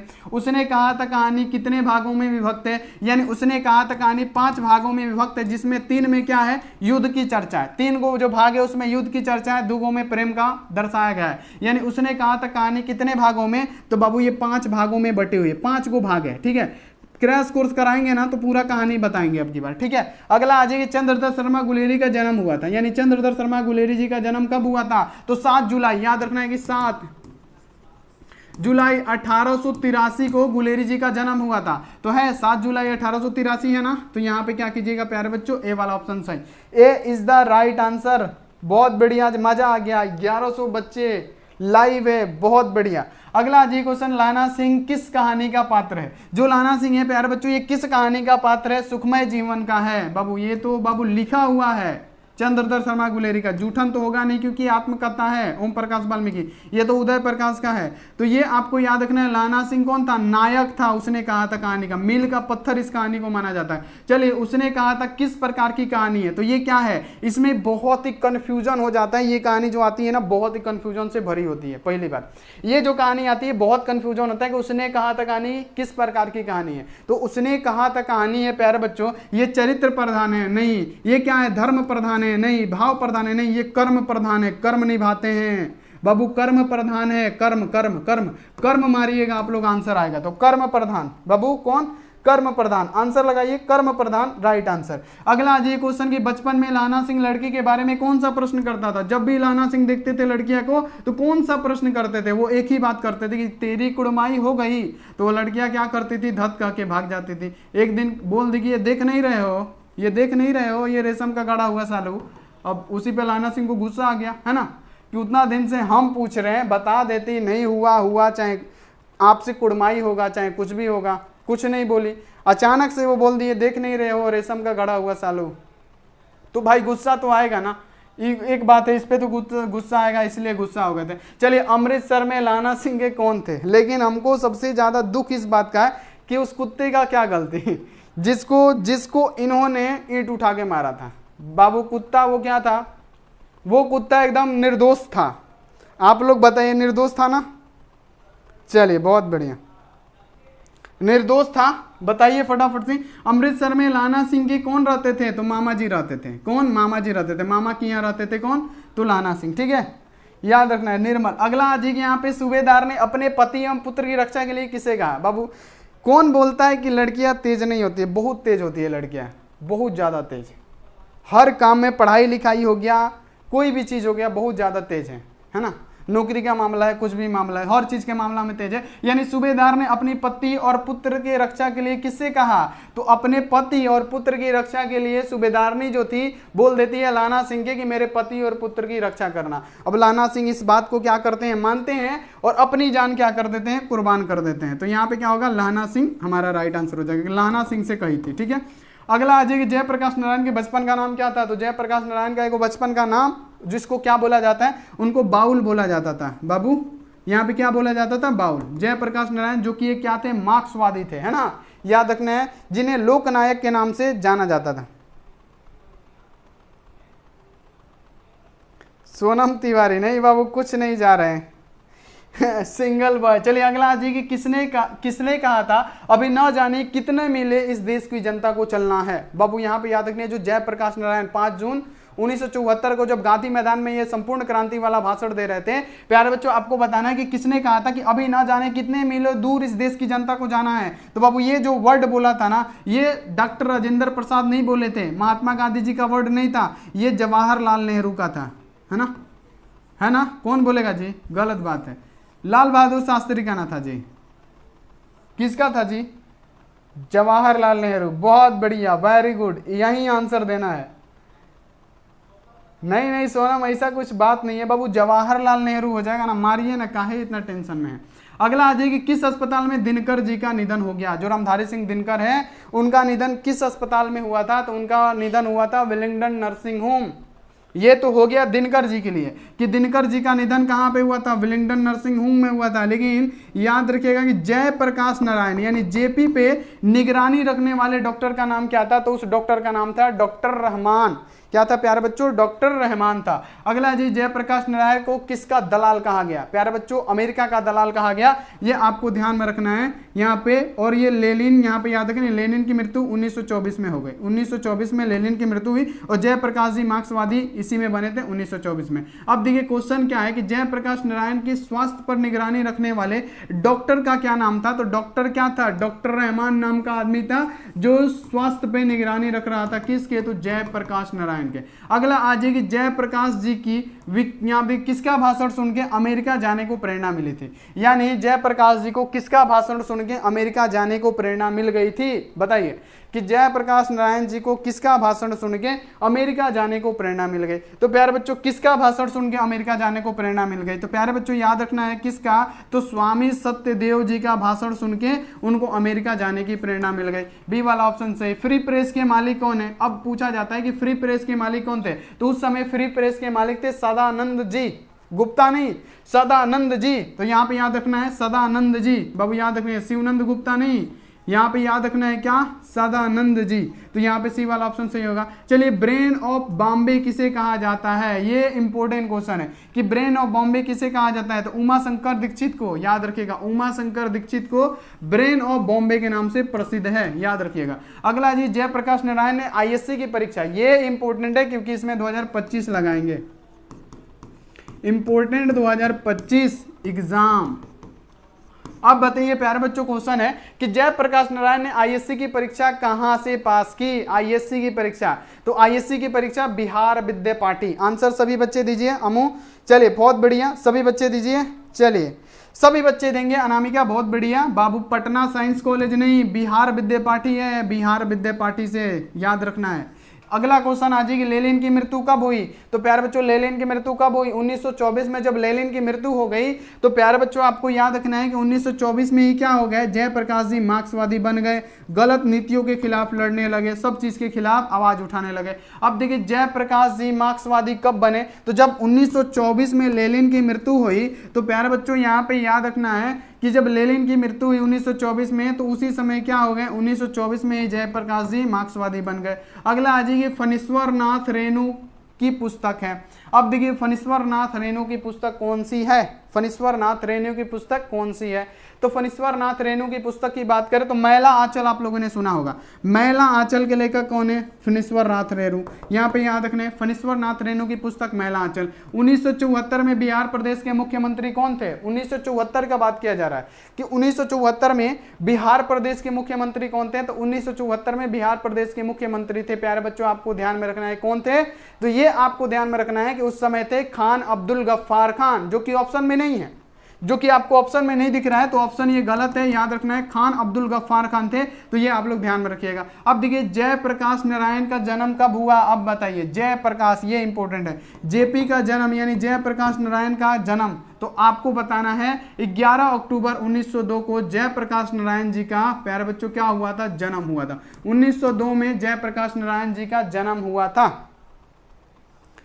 चलिए बहुत बढ़िया, वेरी गुड, एकदम ऐसे ही लगे रहिए, मजा आएगा। अब देखिए जयप्रकाश नारायण की पत्नी, अब देखिए यहाँ पे पत्नी आप लोग याद रखिएगा, जयप्रकाश नारायण की पत्नी कौन थी? लीलावती देवी नहीं थी, अमरावती प्रभा नहीं था, बाबू प्रभा सिन्हा नहीं था, प्रभावती देवी जो थी ये थी। जयप्रकाश नारायण की पत्नी कौन थी?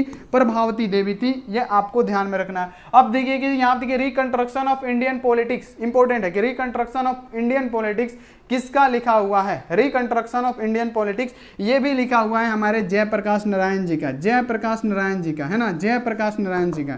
बाबू ये भी आपको याद रखना है। प्रजा सोशलिस्ट पार्टी का गठन कब हुआ? ये इंपॉर्टेंट है, प्रजा सोशलिस्ट पार्टी का गठन कब हुआ था? तो प्रजा सोशलिस्ट पार्टी का गठन की बात करें तो याद रखना है 1952 में क्या हुआ था? प्रजा सोशलिस्ट पार्टी का गठन हुआ था। तो यहाँ पे क्या हो जाएगा प्यारे बच्चों? याद रखना है ए वाला ऑप्शन हमारा सही हो जाएगा। ठीक है, क्लियर हो गया। अगला आज ये क्वेश्चन की प्रजा, यहाँ आप देखिए जयप्रकाश नारायण को भारत रत्न, रल है यहाँ पे, रत्न होगा ना, भारत रत्न की उपाधि कब दी गई? भारत रत्न की उपाधि कब दी गई? बताना। जयप्रकाश नारायण को भारत रत्न मैग्सेसे सम्मान कब दी गई? अब इसी बात पे एक मौखिक होगा, जबरदस्त मौखिक। अब बताइए प्यारे बच्चों की भारत रत्न की उपाधि कब दी गई? तो प्यारे बच्चों 1998 में इनको भारत रत्न की उपाधि दी गई। ठीक है, ये आपको ध्यान में रखना है, भारत रत्न 1998 में मिला था इनको।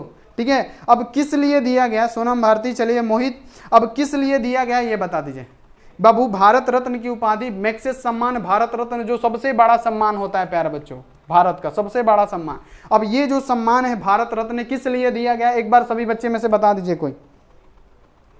सुल्तान खान बाबू नाम ले लिया, आसबोर्ड की फेवरेट, नेहा, क्लासी, चलिए रानी, फटाफट से विवेक, इरशाद, बहुत बढ़िया। किस लिए मिला था? किस लिए मिला था? संपूर्ण क्रांति के लिए, नीतीश यादव, बहुत बढ़िया। साहित्य अकादमी के लिए, नहीं नहीं नहीं बाबू, यहाँ आप देखिए राजीव मांझी, समाज सेवा, मिस मानसी यादव, चलिए Mansi Yadav, very good, thank you so much.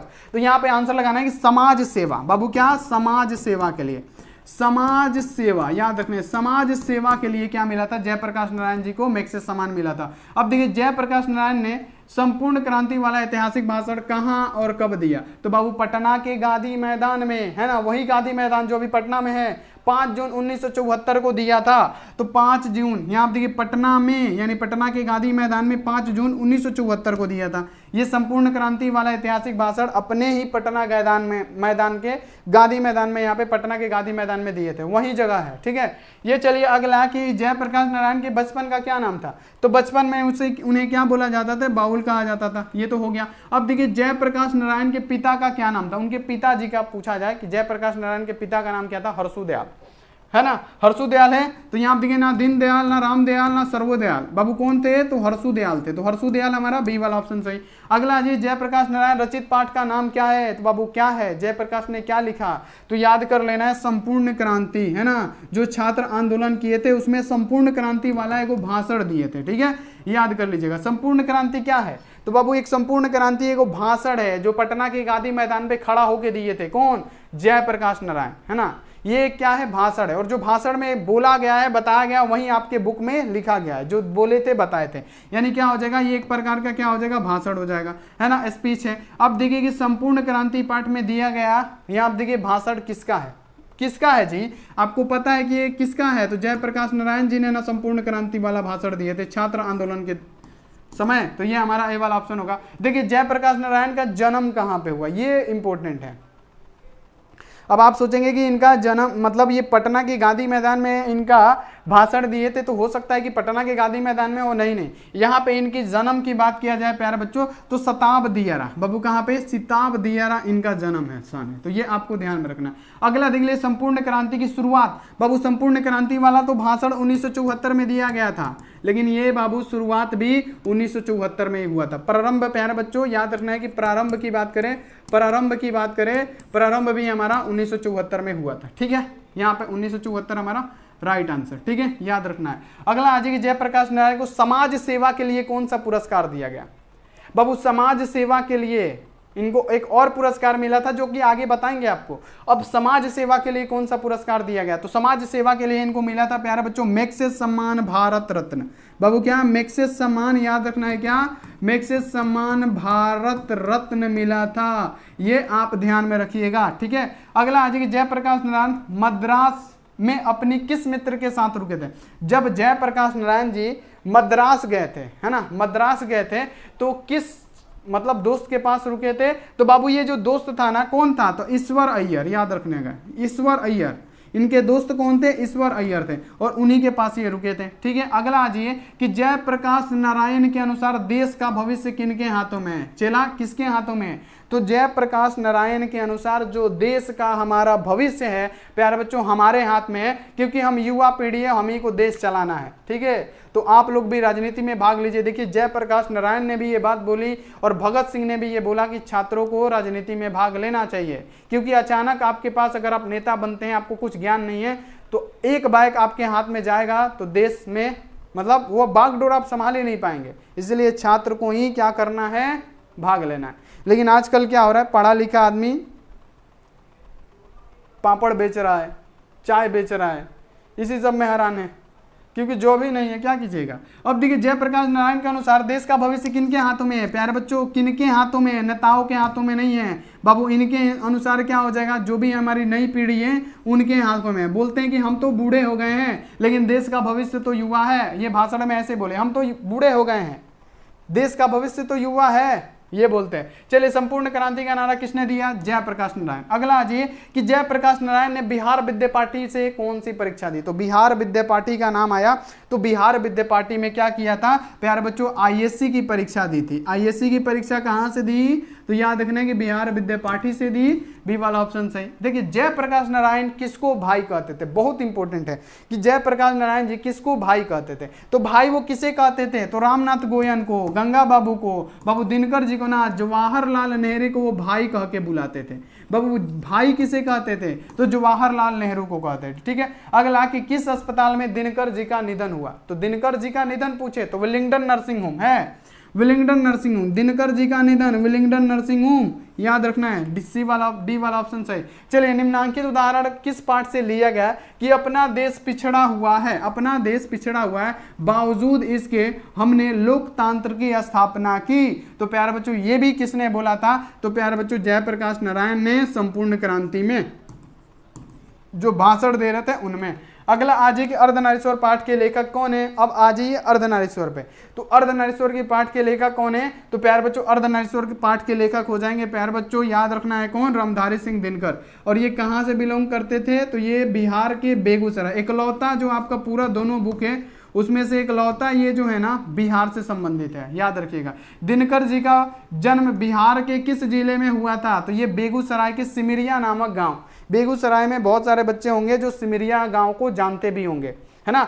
तो सिमरिया नामक प्यारे बच्चों गांव था बेगूसराय में, तो ये आपको याद रखना है। जैसे डॉक्टर राजेंद्र प्रसाद का है जीरादेई, यहाँ से ज़्यादा दूर नहीं है, हमारे ऑफिस से ज़्यादा दूर नहीं है, सिवान में जीरादेई में उनका क्या हुआ था? जन्म हुआ था। किसका? डॉक्टर राजेंद्र प्रसाद का। उसी प्रकार बेगूसराय में किनका हुआ था? रामधारी सिंह दिनकर जी का, सिमरिया नामक गांव में। अब देखिए अर्धनारीश्वर में किस गुण का समन्वय है? बाबू अर्धनारीश्वर में किसका समन्वय है? तो वो शिव और काल्पित मतलब शिव जी और पार्वती जी का काल्पित रूप को दिखाया गया है। इसमें यहाँ पे याद रखेंगे नारी और पुरुष दोनों की चर्चा है। अगला आ जाएगी दिनकर जी की पहली काव्य पुस्तक कौन सी है? पहली काव्य पुस्तक जो कि बहुत इंपॉर्टेंट है। और प्यारे बच्चों एक बार दबा के लाइक कर दीजिए, क्योंकि लाइक बहुत कम है। प्लीज आपसे निवेदन है कि लाइक कर दीजिए, क्योंकि बहुत ही तेजी से आपका क्लास चल रहा है। अब बताइए कि दिनकर जी की पहली काव्य पुस्तक कौन सी है बाबू? पहली काव्य पुस्तक की बात करें प्रणभंग। प्रणभंग क्या है, पहली काव्य पुस्तक है। अब देखिए दिनकर जी की पहली, यहाँ देखिए कविता किस पत्रिका में प्रकाशित हुई, किस पत्रिका में प्रकाशित हुई, दिनकर जी की पहली कविता किस पत्रिका में प्रकाशित हुई थी, तो ये हुई थी प्यारे बच्चों याद रखने, छात्र सहोदर में, सहोदर, छात्र सहोदर में ये प्रकाशित हुई थी, याद रखना है। अब देखिए दिनकर जी के अनुसार यदि पति विचार है तो पत्नी को क्या होना चाहिए, दिनकर जी के अनुसार यदि पति विचार है तो पत्नी को भावना होना चाहिए, क्या होना चाहिए, भावना। तो भावना यहाँ पे क्या हो जाएगा, राइट आंसर हो जाएगा। अगर पत्नी समझ बन गई तब तो झगड़े खत्म हो जाएगा जी, मियाँ बीवी का, पति पत्नी का झगड़े खत्म हो जाएगा। पति अगर विचार है तो पत्नी समझ बन गई तो फिर तो। चलिए अगला आ जाइए, अर्धनारीश्वर का किस विद्या से संबंध है। तो अर्धनारीश्वर क्या है, बहुत सारे ऐसे बच्चे हैं जो क्या बोलते हैं कि सर जी ये एकांकी एकांकी एकांकी है। बाबू नहीं, याद रख लेना है कि अर्धनारीश्वर क्या है, एगो निबंध है जिसके लेखक कौन है, रामधारी सिंह दिनकर। अगला आ जाइए, किसने अपने जीवन के अंतिम दिनों तक नृत्य की साधना की। और ये जब क्वेश्चन आएगा ना तो बहुत सारे ऐसे बच्चे होंगे जो गलत करके ही जाएंगे, ठीक है, बहुत बच्चे गलती कर देते हैं इस क्वेश्चन को, लेकिन आपको क्वेश्चन को गलती नहीं करना है कि किसने अपने अंतिम दिनों तक नारीत्व की साधना की थी, किसने किया था, गांधी जी। बहुत सारे बच्चे मार देते हैं दिनकर जी, बाबू गलत हो जाएगा, गांधी जी, गांधी जी ने अंतिम दिनों तक नारीत्व की साधना की। नारीत्व की साधना किसने, गांधी जी ने किया था। अगला आ जाएगी, कौन सी कृति रामधारी सिंह दिनकर की लिखी हुई है। तो रामधारी सिंह दिनकर की कृति कौन सी है बाबू, शुद्ध कविता की खोज। शुद्ध कविता की खोज किसने लिखा, रामधारी सिंह दिनकर। अब देखिए संस्कृति के 4 अध्याय किसकी कृति है, संस्कृति के 4 अध्याय किसकी कृति है। तो संस्कृति के 4 अध्याय अगर आपसे बोला जाए तो ये भी रामधारी सिंह दिनकर का ही कृति है। यानी यहाँ पे क्या हो जाएगा प्यारे बच्चों, डी वाला ऑप्शन सही होगा, ठीक है। अगला आ जाइए क्वेश्चन कि दिनकर जी किस युग के कवि हैं। अब ये भी इंपॉर्टेंट है कि दिनकर जी किस युग के थे। जैसे बाल कृष्ण भट्ट क्या थे, भरतेंदु युग के थे। चंद्रधर शर्मा गुलेरी किस युग के थे, तो वो द्विवेदी युग के थे। उसी प्रकार दिनकर जी किस युग के थे, तो प्यार बच्चों छायावधोत्तर युग, याद रखना है, छायावधोत्तर युग के कवि थे, छायावधोत्तर युग के कवि थे, यानी सी वाला ऑप्शन सही। अगला आ जाइए, दिनकर का जन्म कब हुआ था। प्यारे बच्चों ये इंपॉर्टेंट है कि दिनकर जी का जन्म 23 सितंबर 1908, ये प्यारे बच्चों 28 सितंबर 1911, बता दीजिए। बाबू याद रखिएगा दिनकर जी का जन्म, जल्दी पावर ऑफ आस्क बोर्ड। चलिए 1000 student, thank you so much, simple बहुत बढ़िया।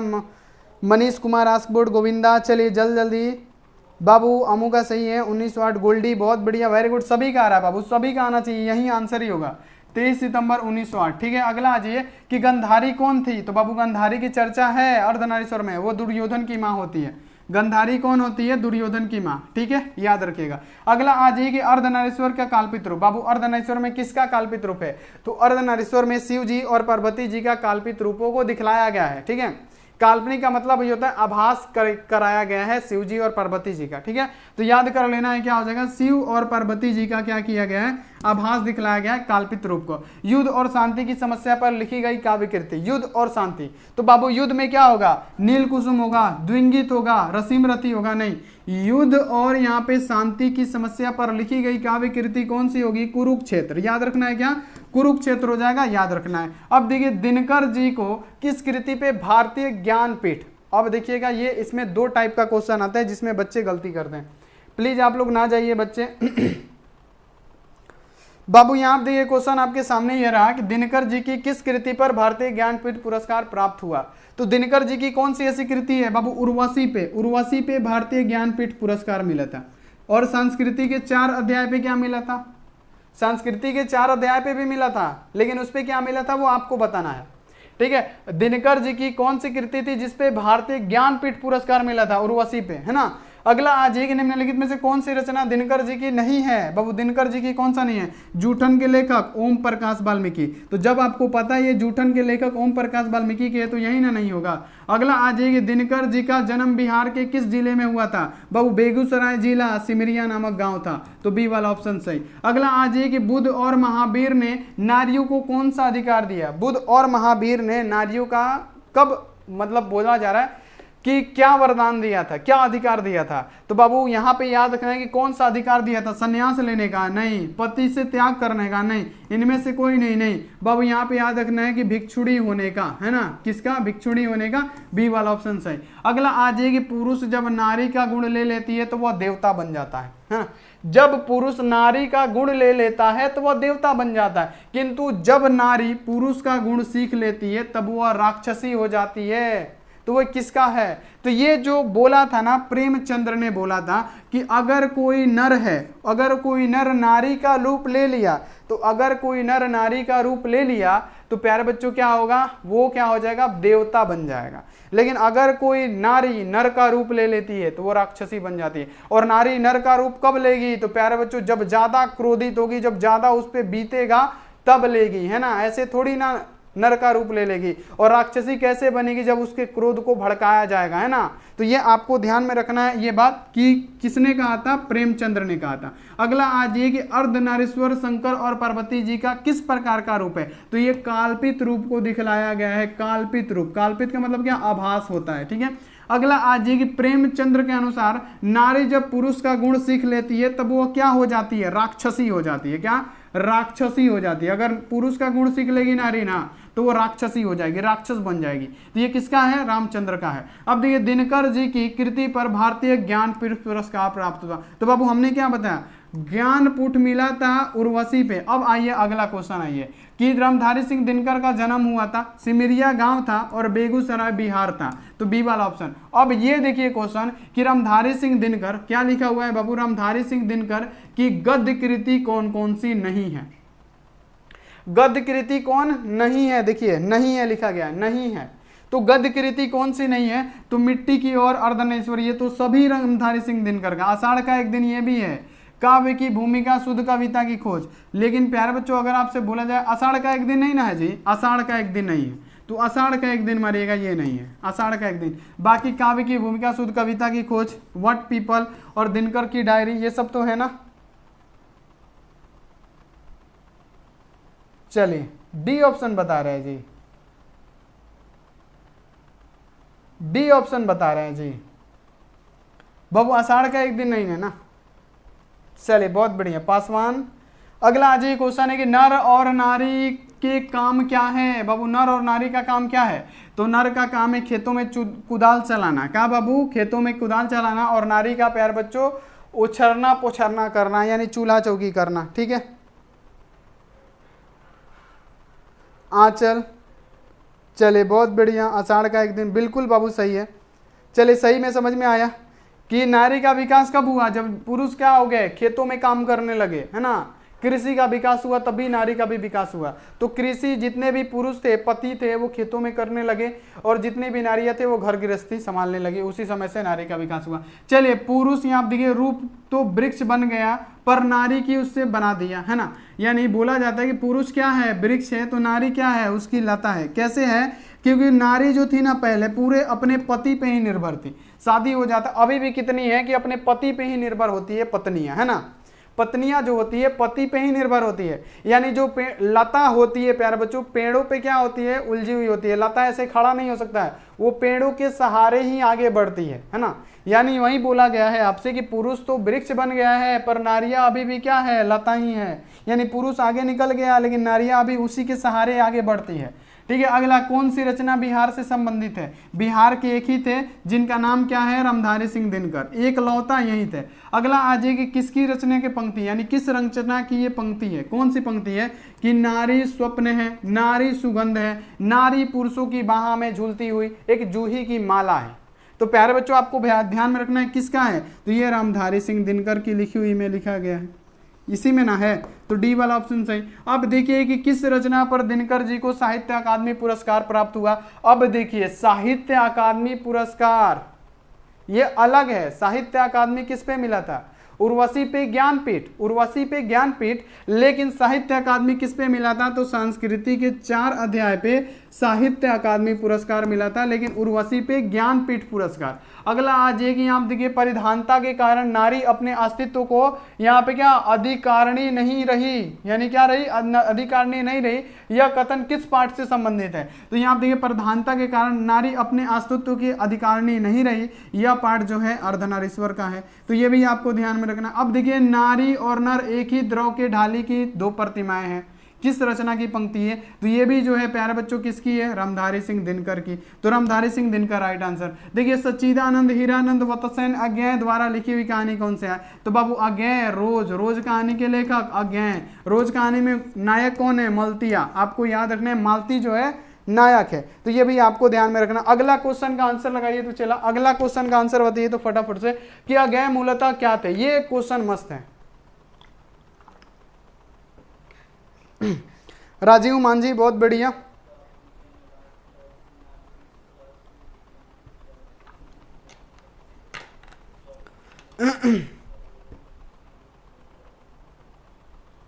अंकुर बाबू होगा 300 होगा। अब देखिए अब संडे को क्या होगा, हो सकता है कि संडे को फिजिक्स का 500 होगा, उस समय थोड़ा सा फिजिक्स यहाँ पे याद रखना है।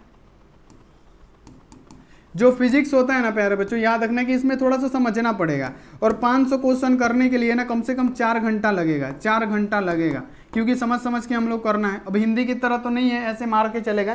तो फिजिक्स का होगा 500, जिसमें 4 घंटा लगातार नॉन स्टॉप क्लास होगा, और आप लोग आइएगा, और ये संडे को ही होगा, माने संडे को ही होने वाला है, कभी भी हो संडे को ही होगा, या तो इस संडे ना तो अगला संडे, लेकिन होगा इसी दोनों संडे के बीच में होगा। प्रवीण कुमार साइंस,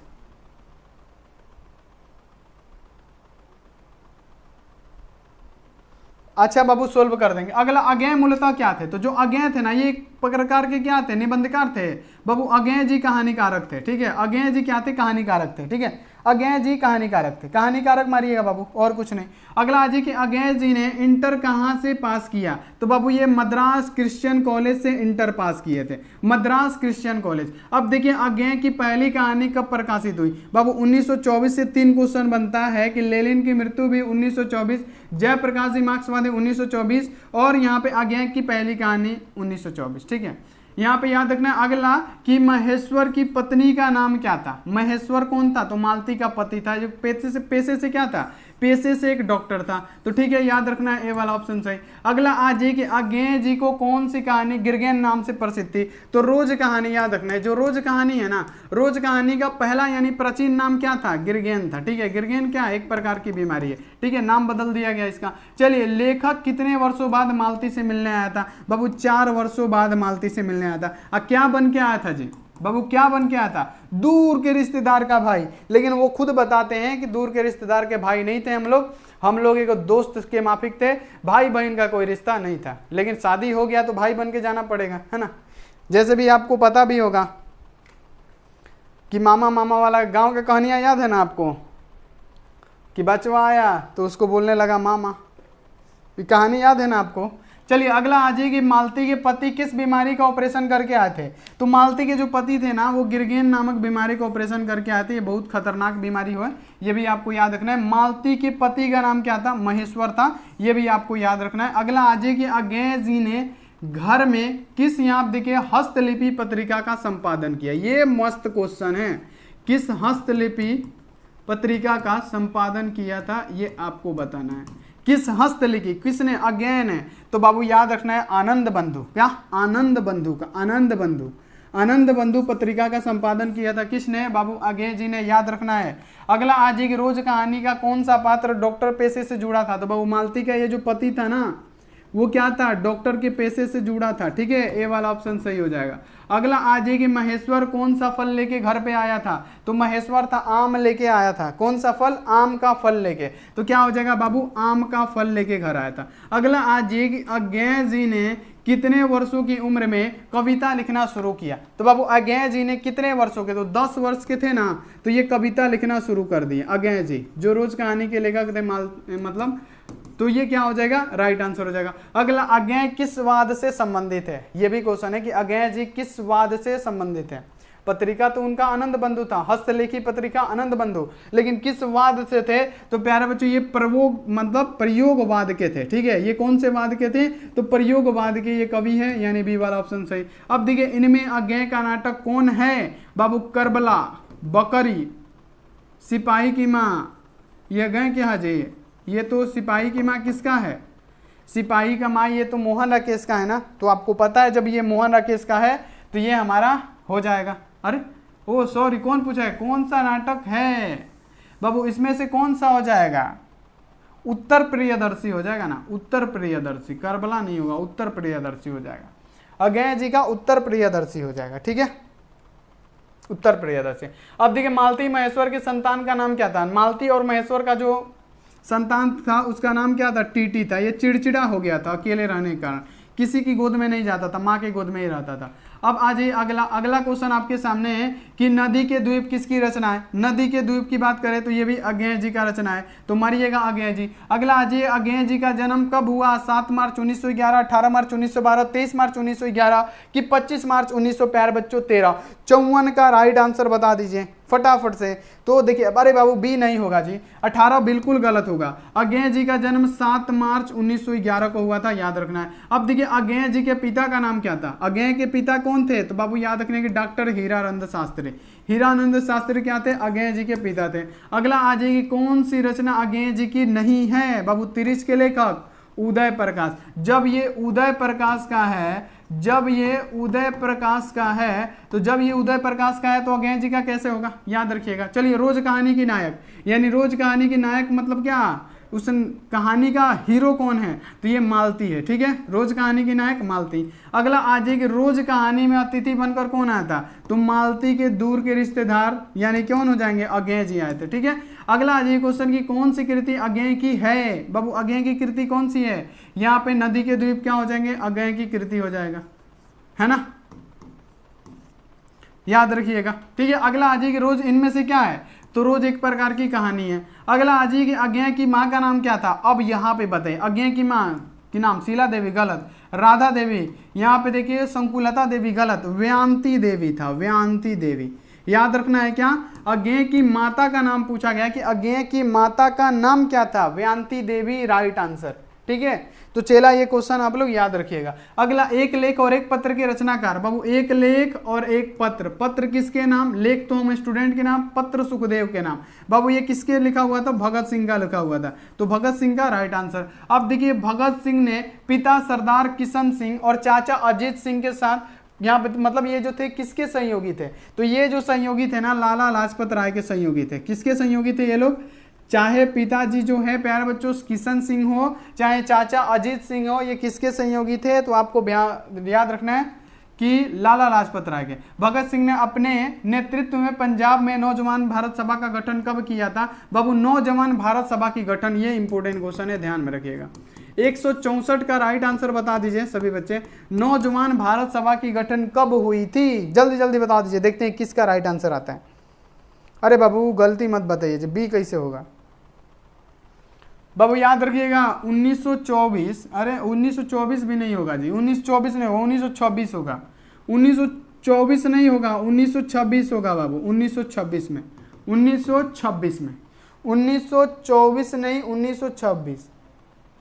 करण कुमार बी होगा, बिल्कुल गलत होगा, जो भी मारेगा गलत हो जाएगा। भगत सिंह ने चंद्रशेखर आजाद के साथ मिलकर कौन सा गठन बनाया? है ना, यानी जो भगत सिंह है चंद्रशेखर जो आजाद जो थे उनके साथ कौन सा बनाया? तो हिंदुस्तान समाज पार्टी, है ना, प्रजातंत्र पार्टी, है ना, ये आपको ध्यान में रखना है। अगला 1914 ईस्वी में भगत सिंह किस पार्टी की ओर आकर्षित हुए, खींचे चले आए? तो बाबू वो गदर पार्टी थी।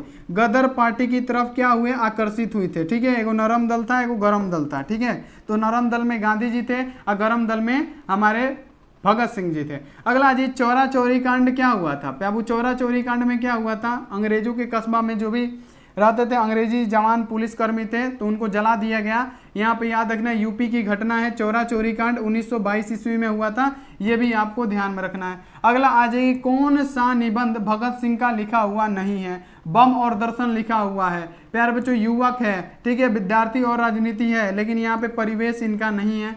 तो परिवेश को राइट आंसर कर देंगे। अगला आज ये प्यारे बच्चों की भगत सिंह गणेश शंकर विद्यार्थी के साथ निकाले जाने वाली किस पत्रिका से जुड़े थे? तो भगत सिंह जुड़े थे प्रताप। बाबू दिनमान मत मारिएगा, एक बात बता देते हैं, दिनमान आप मत मारिएगा प्लीज, दिनमान आप मत मारिएगा। कामिनी गुप्ता, निजामुद्दीन आलम, 147 का बी होगा, बिल्कुल नहीं होगा, बिल्कुल सब आंसर सही है, एक भी क्वेश्चन का आंसर गलत नहीं है, पहली बात। अगला जी, अगला क्वेश्चन है कि भगत सिंह किसे घृणा और तथा कायरता पूर्वक मानते थे?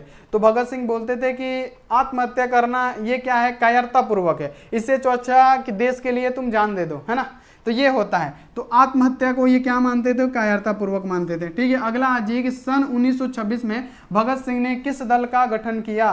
तो 1926 में प्यारे बच्चों नौजवान भारत सभा, नौजवान भारत सभा, यही ना है बाबू। अक्सर हम सही बोलते हैं और कभी कभी गलत टिक कर देते हैं, तो इस पे ध्यान रख लीजिएगा, ठीक है, कि नौजवान भारत सभा का गठन हुआ। अगला आज ये कि भगत सिंह अपने लिए सजा के संबंध में क्या विश्वास था? तो भगत सिंह को अपने लिए सजा के संबंध में मृत्यु दंड ही था। किस लिए मृत्यु दंड मिला था? तो केंद्रीय असेंबली में बम फेंकने के कारण, है ना, उसी में। अगला आज ये कि प्रिंस यहाँ देखिए क्रोमोटीन क्या थे, है ना, प्रिंस क्रोमोटीन क्या कौन था? तो बाबू ये एक प्यारे बच्चों बताना है कि अर्थशास्त्री था।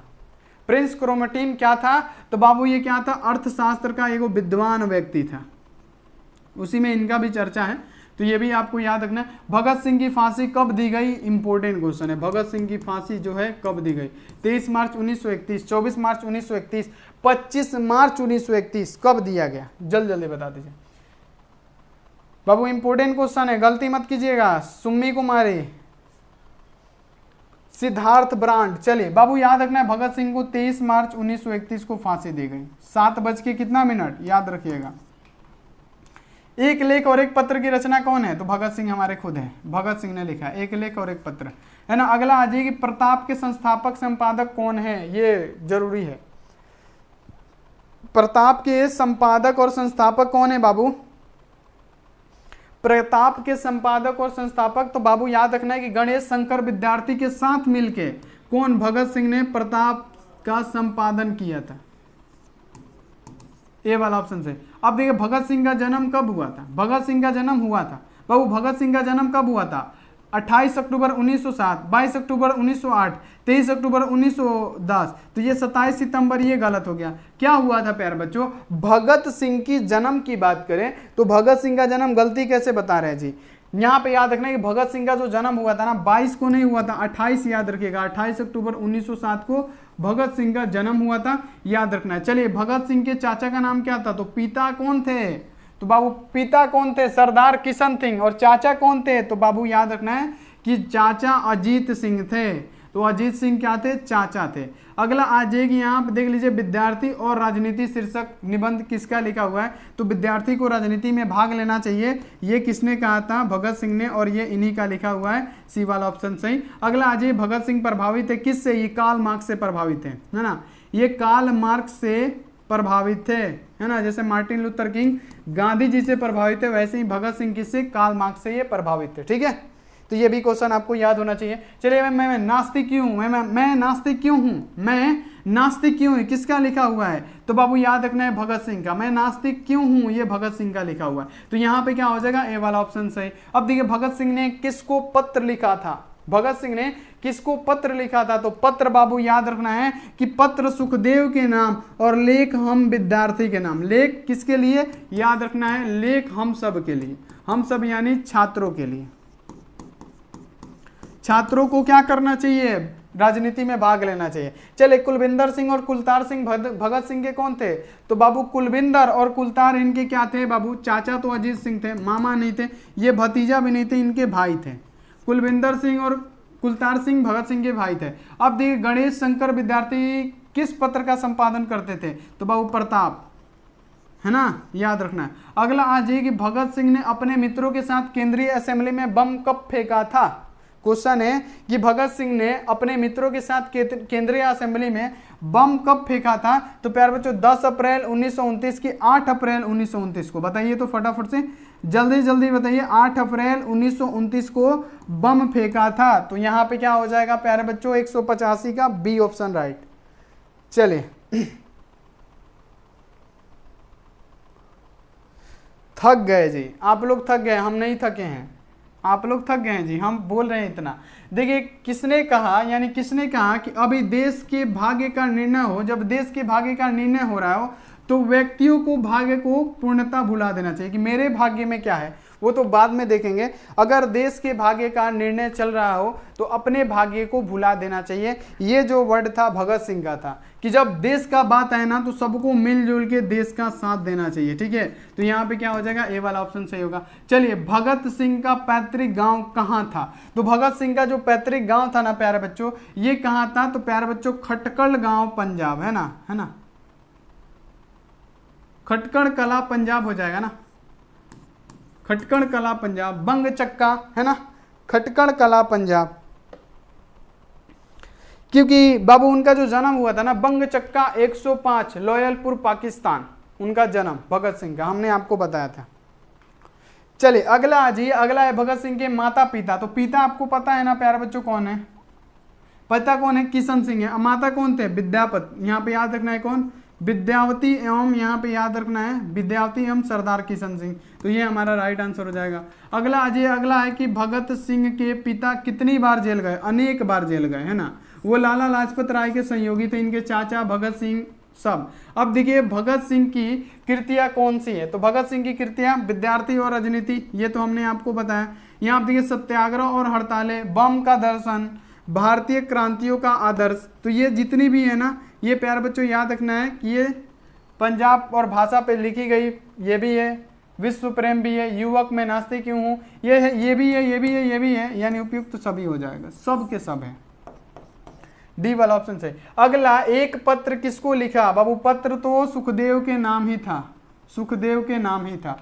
अगला आज एक लेख और एक पत्र में भगत सिंह ने किसको पत्र लिखा था?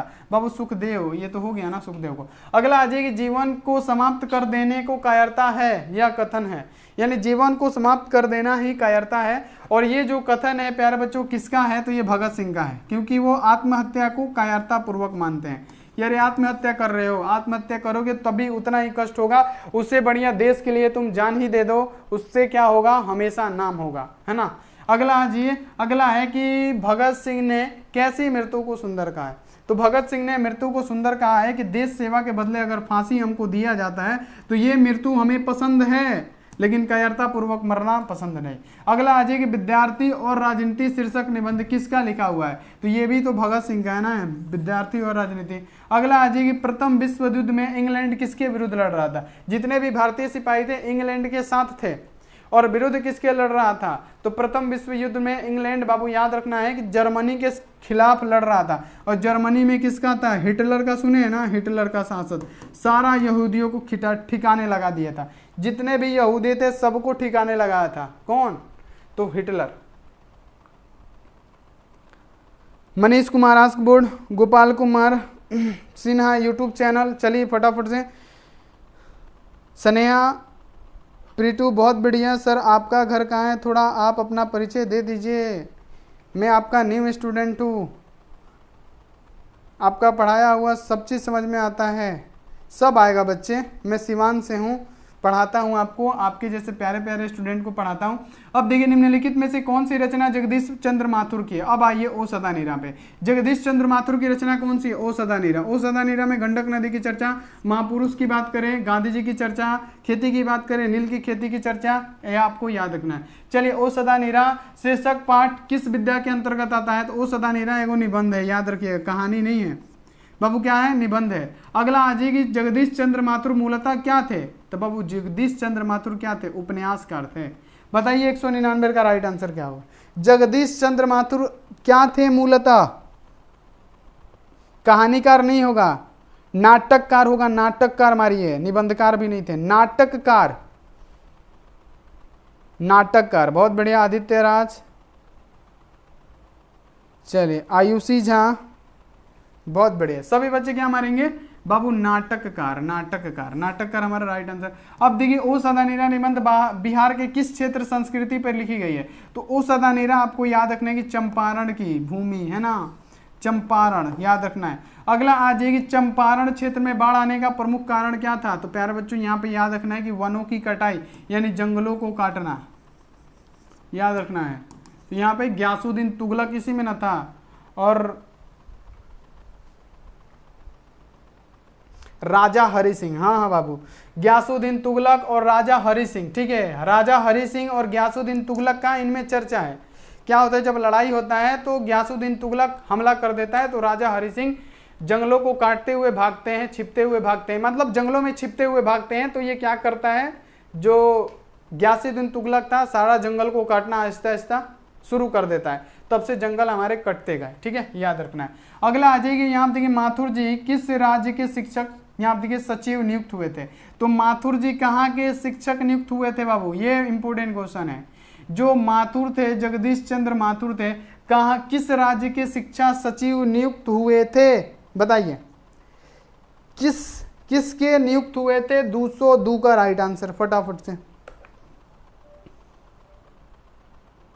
हिंदी व्याकरण हो जाएगा जी। कोई सुल्तानगंज सर जी आपसे मिलने का मन करता है, बिल्कुल मिलिए चेला।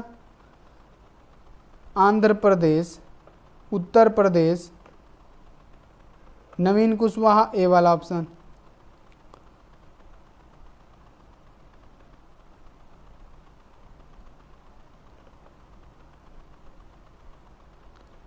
चलिए बहुत बढ़िया, वेरी गुड। देखिए करण, आप देख लेंगे लास्ट में।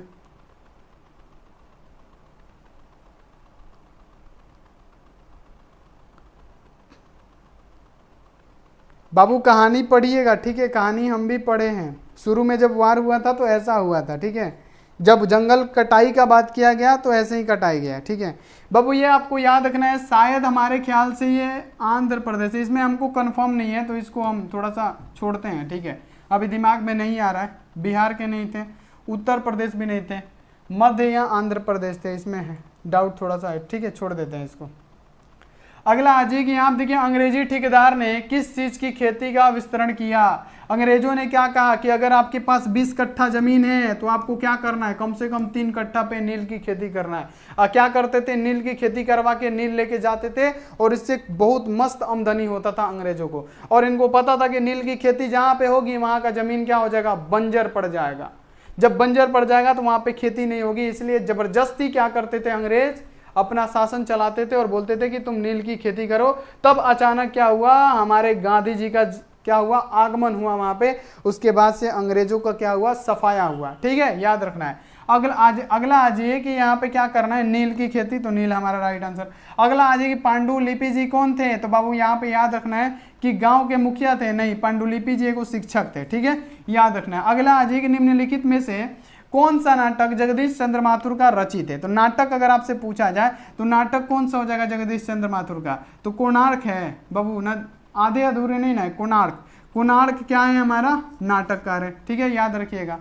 अगला आ जाइए कि आप देखें, माथुर भतुरावा पहुंच के किससे मिले, तो माथुर जी भतुरावा जब पहुंचे तो बाबू पांडुलिपि जी से मिले, है ना। अगला आ जाइए कि यहाँ पे कट्टर वंश के राजा हरि सिंह को किसका मुकाबला करना पड़ा, तो बाबू हमने क्या बताया, कट्टर वंश के राजा हरि सिंह को किसका मुकाबला करना पड़ा था, तो एक ग्यासुद्दीन तुगलक का मुकाबला करना पड़ा था, है ना, ग्यासुद्दीन तुगलक और हरि सिंह, हमने आपको बताया। गांधी जी चंपारण में कब आए थे, तो बाबू यहाँ पे याद रखना कि 20 जून 2017, अरे 2017 कहाँ से हो जाएगा, अप्रैल 1917 ना होगा, डी वाला ऑप्शन सही। अगला आ जाइए कि 3 कठिया प्रथा का संबंध किससे है, तो ये नील की खेती से था, 3 कठिया प्रथा का संबंध। 3 कट्ठा हमने क्या बताया, 3 कठिया, ऐसे आपको बताया 3 कठिया, हमने क्या बताया, जस्ट आपको पीछे बताया था कि अगर 20 कट्ठा जमीन है तो इसमें 3 कट्ठा नील की खेती करना ही है आपको, है ना। ये किसने कहा था, ये अंग्रेजों ने कहा था। तो बाबू यहाँ पे क्या, 3 कठिया यानी 3 कट्ठा का प्रथा का संबंध। तो बाबू ये 3 कट्ठा में क्या करना है, नील का खेती करना है, तो किससे संबंध होगा, नील की खेती से होगा, समझ में आया। चलिए अगला आ जाइए, 10 तस्वीरों के लेखक कौन है, जगदीश चंद्र माथुर, ठीक है, 10 तस्वीरों के लेखक जगदीश चंद्र माथुर। कोणार्क के नाटककार कौन है, तो कोणार्क के नाटककार भी प्यारे बच्चों कौन है, जगदीश चंद्र माथुर है, ठीक है, याद रखना। अगला आ जाइए कि ओ सदानीरा के लेखक कौन है, तो जगदीश चंद्र माथुर है। अगला आ जाइए कि बिहार के सुप्रसिद्ध यहाँ देखिए सांस्कृतिक उत्सव वैशाली महोत्सव का आरंभ कब किया गया? बाबू वैशाली महोत्सव का आरंभ किसने किया था, ये बताना है। वैशाली महोत्सव का आरंभ प्यारे बच्चों अगर आपसे बोला जाए तो इसकी नींव किसने रखी? जगदीश चंद्र माथुर, याद रखना है ना। अगला आज ये क्वेश्चन है कि ओ सदा नीरा किसको नामित बना के लिखा गया? तो ओ सदा नीरा में गंडक नदी की चर्चा है और इसको नामित बना के प्यारे बच्चों लिखा गया है।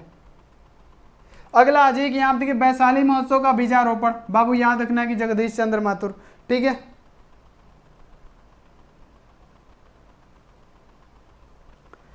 चलिए अगला आज कि मठ के महंत ने गांधी जी को कहाँ शरण दी? तो जब मठ के महंत ने, बाबू याद रखना है, गांधी जी को एक जामुन के पेड़ के नीचे, ना महुआ के पेड़ के नीचे, महुआ के पेड़ के नीचे शरण दी। और एमन साहब के कर्मचारियों ने क्या किया प्यारे बच्चों? गांधी जी की झोपड़ी को जला दिया। अब देखिए यहाँ पे क्वेश्चन है कि सदा नीरा, ओ सदा नीरा किसको नामित बना के लिखा गया?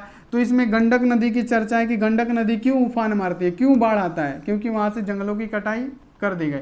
बहुजन संप्रेषण के माध्यम पुस्तक, बाबू ये भी जगदीश चंद्र माथुर का है ना, याद रखना। अगला आ जाएगी चंपारण क्षेत्र में बाढ़ का प्रमुख कारण क्या है? तो जंगलों की कटाई, जंगलों की कटाई होने लगी, मनुष्य अपने स्वार्थ के लिए जंगलों को काटता गया, जमीन समतल हो गई, बाढ़ आना शुरू हो गया। चलिए अंग्रेजी ठेकेदार ने किस चीज की खेती का विस्तरण किया? बाबू बोला था कि 3 कठिया प्रथा, अगर 20 कट्ठा है तो 3 कट्ठा खेती करना ही पड़ेगा।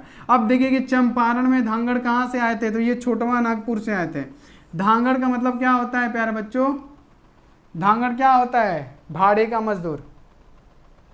मिस सीमा रानी सिंह, बाबू आप लोग जुड़े रहिए ना, ज्यादा क्वेश्चन नहीं है। कौन सी कृति, देखिए क्वेश्चन है कि कौन सी कृति माथुर जी की नहीं है? बाबू माथुर जी की नहीं है तो माथुर जी का हो जाएगा रेशमी टाई। रेशमी क्या हो जाएगा? रेशमी टाई जो है माथुर जी की नहीं है।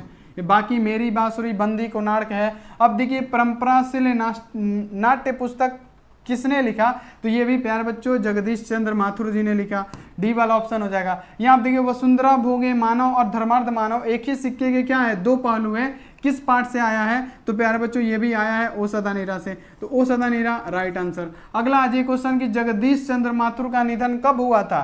तो निधन की बात किया जाए कि जगदीश चंद्र माथुर जी का निधन कब हुआ था, ये आप लोग राइट आंसर बता दीजिए जल्दी जल्दी। अरे बाबू बी नहीं होगा जी, 13 मई 1917 थोड़ी होगा, 12 मई 1976 नहीं बाबू, 14 मई 1978 को, ठीक है। निधन यानी मृत्यु। अगला आ जाएगी जगदीश चंद्र माथुर का जन्म कहाँ हुआ था? बाबू बुलंदशहर यूपी में, याद रखना है बुलंदशहर। बुलंदशहर यूपी में किसका हुआ था? जगदीश चंद्र माथुर जी का। अगला कि धांगड़ शब्द का अर्थ औरवा भाषा में क्या होता है? तो धांगड़ का मतलब होता है भाड़े का मजदूर, है भाड़े का मजदूर, भाड़े का मजदूर इसका राइट आंसर। अगला आ जाइए मन में कैसा ताल है? तो गहरा और विशाल ताल है। बाबू कैसा है? गहरा और विशाल ताल है। अगला आ जाइए गौतम बुद्ध का अभिभार्व कब हुआ? अभिभार्व कब हुआ यानी गौतम बुद्ध का उदय कब हुआ? अभिभार्व का मतलब उदय, यानी गौतम बुद्ध कब आए, कब उनका उदय हुआ? तो गौतम बुद्ध का उदय हुआ था 2500 वर्ष पहले, 250 वर्ष पहले, 2500 वर्ष पहले, ठीक है। याद रखना है बी वाला ऑप्शन सही, ठीक है, ठीक है बाबू। अगला जी ओ सदा नीरा जगदीश चंद्र माथुर के किस निबंध संग्रह से संकलित है? तो बाबू ये बोलते क्षण से लिया गया है। ओ सदा नीरा किससे लिया गया है? तो ये बोलते क्षण से लिया गया है, यह आपको ध्यान में रखना है। अगला आ जाए कि ओ सदा नीरा शीर्षक पाठ में किस महापुरुष की चर्चा आई है? तो उसमें जो चर्चा है हमारे महात्मा गांधी जी की चर्चा है, ठीक है, यहाँ पे याद रखना। अगला आ जाए कि ओ सदा नीरा में बिहार के किस भूभाग की संस्कृति का वर्णन है? चंपारण की क्या है इसमें वर्णन है ना, याद रखना। अगला कि सिपाही की माँ एकांकी के लेखक कौन है? बाबू मोहन राकेश है, मोहन राकेश इकलौता एकांकी यही है सिपाही का माँ। अगला जी बिसानी किस एकांकी की पात्र है? बाबू याद रखना है सिपाही की माँ में क्या है? बिसानी है। बिसानी क्या होती है? मानक और मुन्नी की माँ होती है। चलिए मानक की माँ का नाम क्या था? तो बिसानी था, है ना। मुन्नी की माँ का नाम क्या था? बिसानी था, ठीक है। कुंती पड़ोसन थी। मानक किस युद्ध में सिपाही के रूप में लड़ने गया था? तो प्यारे बच्चों प्रथम विश्व युद्ध की द्वितीय विश्व युद्ध, मारिए फटाफट से। मानक किस विश्व युद्ध में सिपाही के रूप में लड़ने गया था? चलिए सीता, दिलखुश रजाक, बिना मतलब का हैप्पी बर्थडे, निजाम आलम। चलिए बहुत बढ़िया किरण, आशीष बहुत बढ़िया। द्वितीय विश्व युद्ध बहुत बढ़िया, सिजुका बहुत बढ़िया।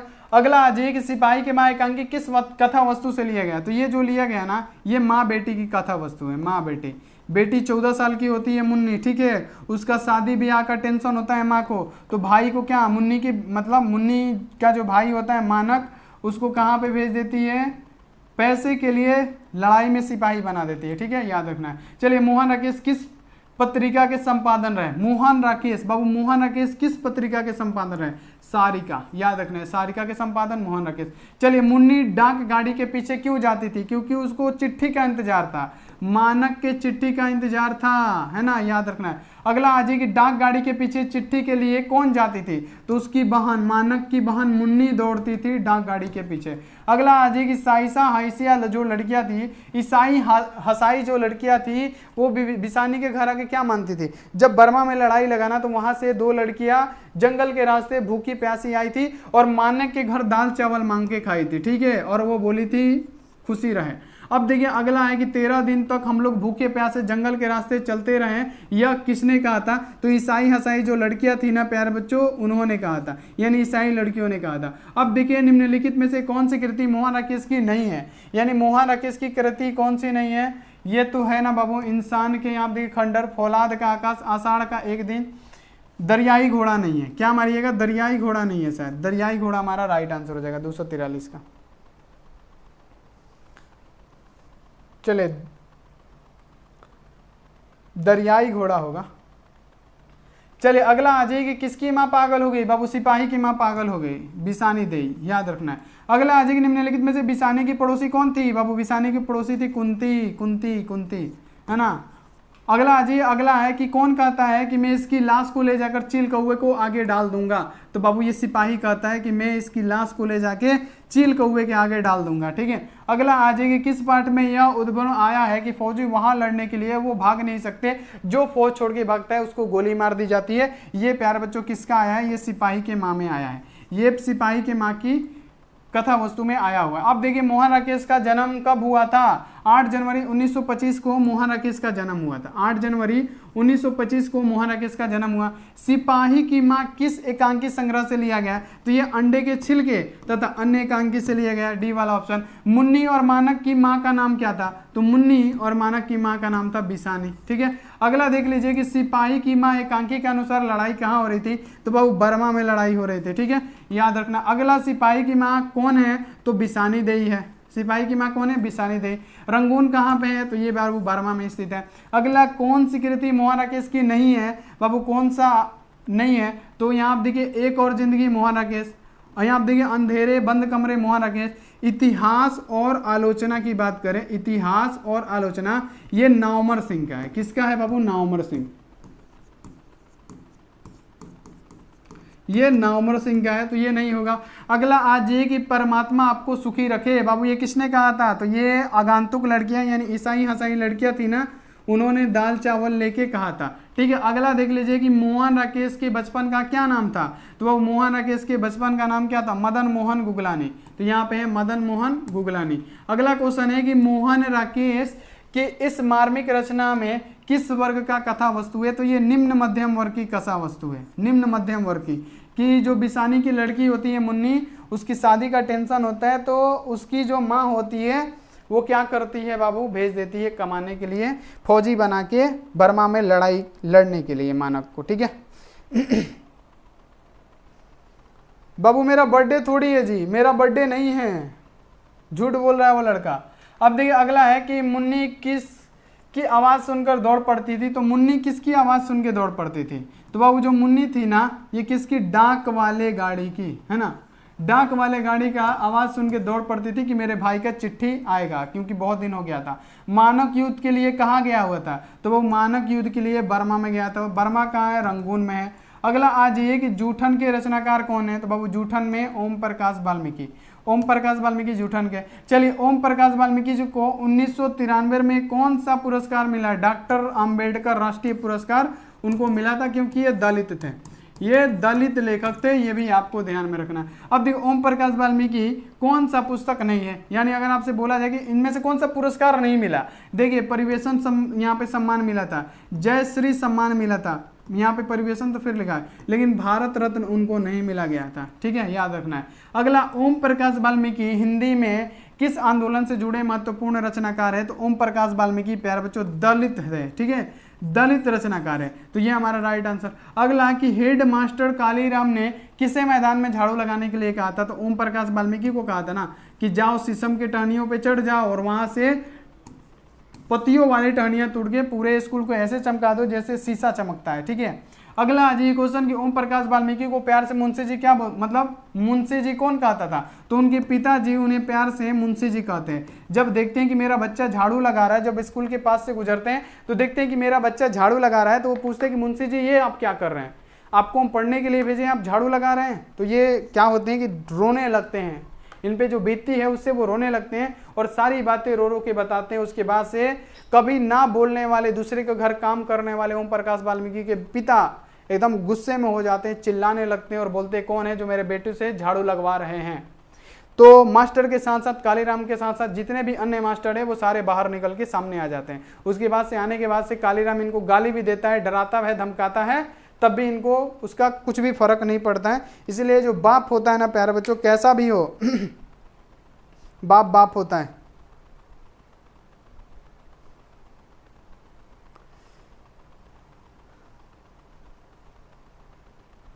सर जी आप बहुत अच्छे लग रहे हैं, इसके लिए पार्टी होना चाहिए, ठीक है, मिल जाएगा पार्टी। अगला जी, अगला है कि लेखक को विद्यालय में झाड़ू लगाते हुए किसने देख लिया? तो लेखक को विद्यालय में झाड़ू लगाते हुए पिताजी ने देख लिया था, है ना।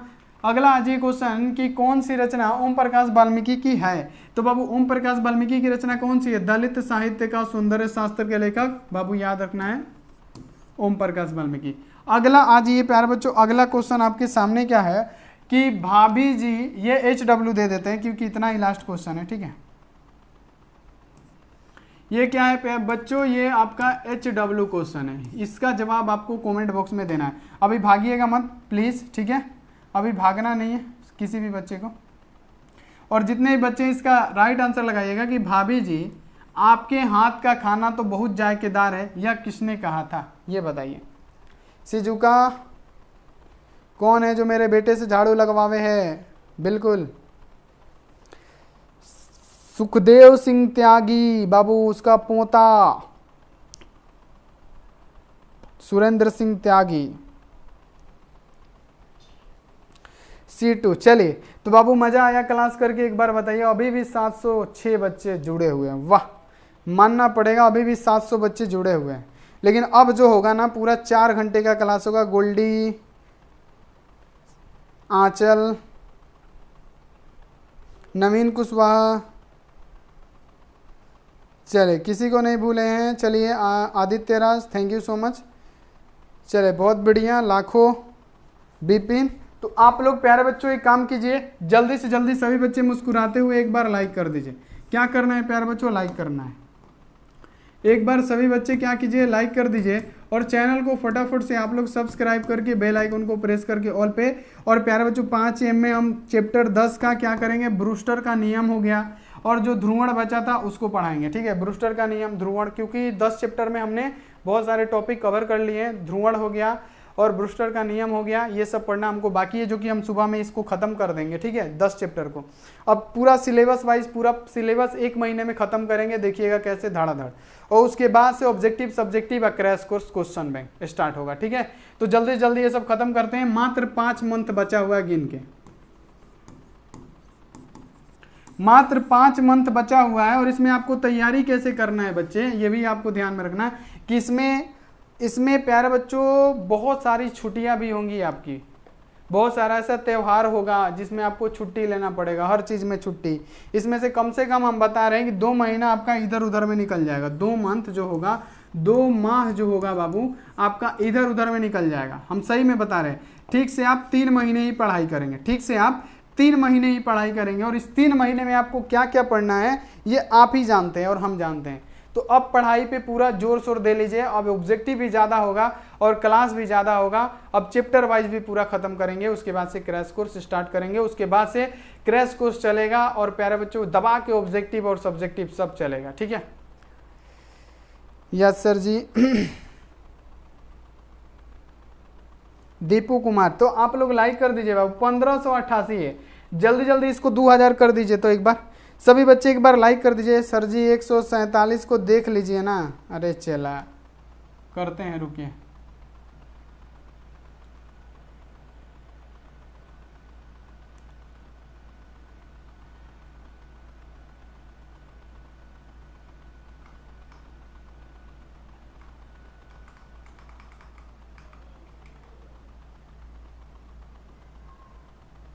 ओहो, डॉक्टर से जुड़ा था ना, सही बात है, डॉक्टर के पैसे बताए सही होंगे बाबू कि देखिए हमारे में यही है, थोड़ा सा दिक्कत है कि जल्दीबाजी में कराएंगे ना तो आपको सब चीज़ एक्सप्लेन सही कर देंगे, लेकिन गलत टिक कर देते। कल भी एक क्वेश्चन में गलत टिक कर दिए थे इंग्लिश का, कि मतलब नेग्रो पीपुल, मतलब जो लोग थे उनको, जो अमेरिकन लोग थे, नेग्रो पीपुल को क्या करते थे, बेड चेक होता, तो हम बता दिए थे लेकिन गुड पे आंसर कर दिए थे। तो ऐसा होता है, ठीक है बाबू, लेकिन बताए तो आपको होंगे कि पैसे से कौन जुड़ा है, ठीक है।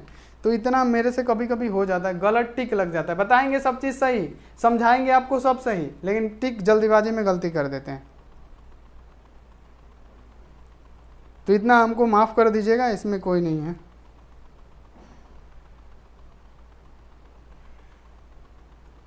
चलिए बिल्कुल, तो आप लोग लाइक कर दीजिए, चैनल को सब्सक्राइब कीजिए। बाबू लाइक 1631 ही हुआ, नहीं करेंगे आप लोग लाइक, है ना। तो चलिए अब मिलते हैं कल सुबह वाली क्लास में, ठीक है। तब तक आप अपना ध्यान रखिए प्यारे बच्चों, मन लगा के पढ़ाई कीजिए, और अगला संडे फिर कुछ धमाका होगा, वो आपको सीक्रेट रखा गया है। केमिस्ट्री होगा या फिजिक्स होगा या बायो होगा, 200-300 ऑब्जेक्टिव होगा तो होगा, ठीक है, कम से कम 300 ऑब्जेक्टिव।